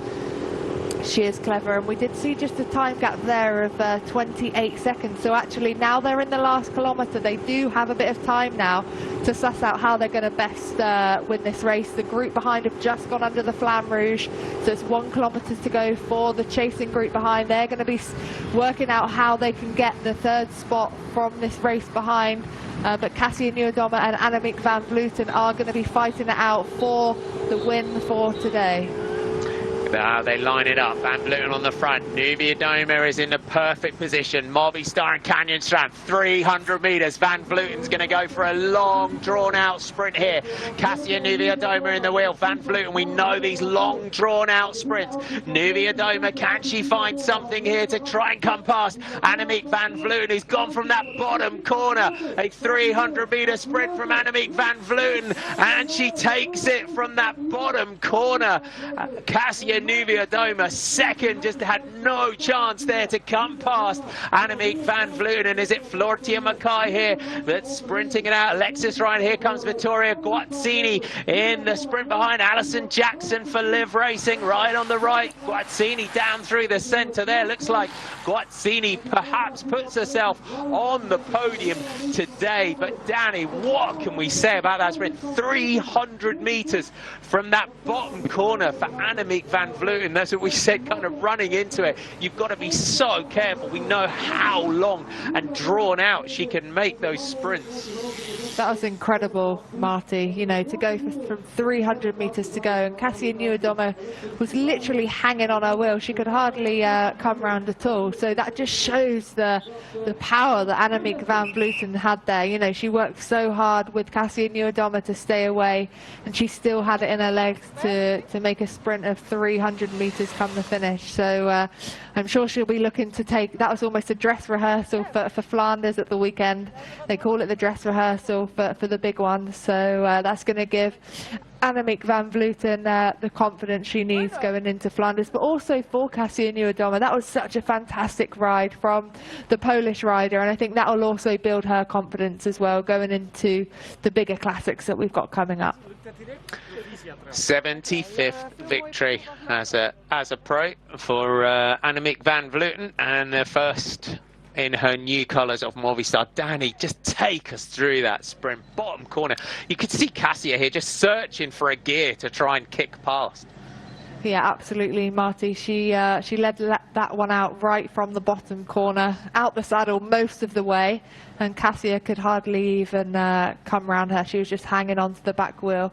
Impressive ride from Annemiek van Vleuten. You could argue that the form that she had last year, where she won upwards of 8 races, she won her first 5 races in a row, is back just at the right time for Flanders coming up this weekend. But great ride as well for Cassia. And we've got to say in the last couple of races as well, victory for Jumbo-Visma this season, and a victory in this one for Movistar. And it looks like we're going to hear from Annemiek now. Annemiek van Vleuten, gefeliciteerd. Jouw derde koers en al met taak. Ja, super lekker. Het is ook de eerste koers voor mijn team, van Movistar. Dus ja, dan wil je ook graag laten zien. En ik denk dat we ook vandaag als team echt goed hebben gekoerst. En ik moet ook zeggen, ook echt complimenten aan de organisatie Vlaams Classic. Ik vind het echt een hele mooie koers is geworden. Echt een kleine ronde van Vlaanderen. Toen ik dat zag, ben ik ook besloten om hier aan de start te gaan staan. Anders was ik hier niet geweest. Dus ja, echt een heel mooie wedstrijd geweest. Ook een hele mooie koers van gemaakt, denk ik. Wist je vanmorgen al dat je zou gaan op de Knokteberg? Ja, ik had wel goed het parcours verkend. Ik was dus echt ook gemotiveerd. En ik dacht wel, dat is wel echt de klim het beste om het verschil te maken. En gelukkig niet 105 kilometer van de finish, maar 33, dus dat valt mee. En ja, heel gelukkig dat Cassia Nieuwedome met me meeging, dus die wilde meerijden. Dus het was echt een mooie koers volgens mij. Was je verwonderd dat zij kon aanklampen zo lang? Nee, ik weet dat ze een hele sterke renster is. Ik was misschien meer verbaasd dat ze niet meer konden aanklampen. Dus wat dat betreft ga ik met zelfvertrouwen naar de Ronde van Vlaanderen. Maar Cassia laat zien dat ze heel goede doen is. En ja, het is gewoon wel heel mooi dat we hier dit laten zien. Je bent nog maar net terug van op hoogtestage. Dacht je dat je misschien een beetje koersritme miste of niet? Nou, wat dat betreft denk ik altijd, als je denkt, dan is het zo. En ik denk dat het niet zo'n geval is dat ik altijd gelijk goed ben en dan ben ik meestal ook gelijk goed. En het komt ook wel op hoogte, doe ik dan de laatste dagen wat minder. Dus ja, nee, ik heb altijd wel vertrouwen dat ik meestal gelijk op hoogte terugkom wel goed ben. Jij hebt nu wel jouw visitekaartje afgegeven voor de Ronde van Vlaanderen, hè? Ja, maar ik denk dat ze altijd toch wel op me zouden letten. Dus wat dat betreft, maar goed, de mensen weten wel dat inderdaad Movistar ook nu echt een team is om er rekening mee te houden. En dat maakt me ook heel trots. Dat ben ik heel blij met mijn move. One question in English as well. How did you experience today's race? Yeah, I think it was awesome race, for sure, awesome weather, but also shout out to our organization Flanders Classic that they organized such a beautiful small Tour de Vlaanderen today. I think they improved the course, so that was the reason that I was here on the start line, and I'm super happy with how the race went. Thank you. Good luck for Sunday. Thank you. Yeah, she's done a beautiful race, great course, and it really, I mean, it delivered everything, and it really does give us a great glimpse of what we can expect from Sunday. And we don't even have SD Works and Sarah Tizet here, and Marianne Vos. Yeah, exactly, Marty. I think, you know, that was such a super exciting race, the dress rehearsal for Flanders. So yeah, I'm really excited. Flanders is always one of my favourite races of the year. There's definitely going to be fireworks. I think Trek Segafredo will be really disappointed with today. I'm not sure what happened to Audrey and Elisa from that front group, but I'm sure they'll be back with a vengeance at the weekend. Let's have a look back, and it was at this point Trek Segafredo really seemed like they were in control. Ruth Winder tried that move, and they had been really lining things up. That was with 58 kilometres of the race to go. Quarter Keer. They had Leah Thomas off the front. Julie van der Velde was with her. Noemi Rook was the next. That was the next group that were clear. So we ran in towards that onto the Kreuzberg, the Hortond. That group just off the front there. You saw Annemiek van Vleuten, Talita de Jong, Alison Jackson, Audrey Cordon-Rago also in the group at this point. But this group, because when Van Vleuten went, Leah Thomas clipped off the front, and that was the point, Danny, wasn't it, when Nuvia Doma and Van Vleuten made that move. That familiar style of Van Vleuten was just appeared in the distance. They did. 36 kilometres to go they were out there for, and they didn't actually get a gap more than 30 seconds, so an incredible effort from those two riders. But Movistar worked fantastically as a team. Leah Thomas was off the front, and Annemiek van Vleuten just used that as a target to counter-attack from. Trek Segafredo were put on the back burners then and had to really chase. Ellen van Dijk made so many attempts to try and get across, but it wasn't to be for Trek Segafredo today. We just saw Sarah Roy running wide on that corner on the cobblestones as well. I think that was probably the point there where potentially, I'm speculating, but that was probably the point where she punctured on those cobblestones. Ellen van Dijk and Alison Jackson next to go. Ellen van Dijk tried multiple times. She also got away with Fiora Castelline here for Plan to Pura. And the rider there, second wheel, the cyclocross, our cyclocross stars. It's good to see them in that team. Van Vleuten and Nuvia Doma, they could see them so on the run-in towards the finish, and on multiple occasions it looked like potentially they would have brought them back. And I think, would you say that really Sarah Roy was that big loss? Because as we said, they lost for the most part Grace Brown for a long time from the chase, who would have wanted to ease up to try and let her teammate come back into that group. Yeah, definitely. I think it was the time where the firepower really did come out of that chase group, and it gave these two riders, Cassia and Annemiek, the chance to really put their head down and keep going. Ellen van Dijk, you saw struggling on that last climb. She really did give it everything and kept going with that grit and determination to never give up. But for Cassia and Annemiek, they didn't either. You know, even though the gap never went out much more than 30 seconds, they just kept their heads down and kept fighting all the way to the finish. And this sprint, so this corner, just look at this, 300, there's the 300 metre to go point. And just put that into perspective, a long drawn out sprint like that, 300 metres from that bottom corner.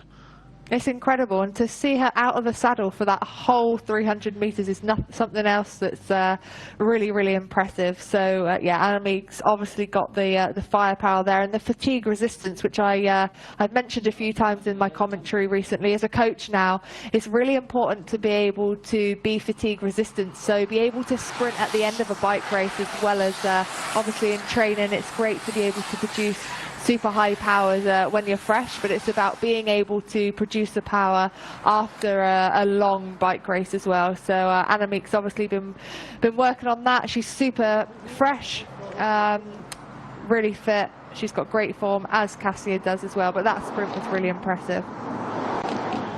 It was indeed, as was the sprint for the other spot on the podium today. The 20-year-old Italian Vittoria Guazzini really is impressing us so far this season, and watch out for her to come in the classics.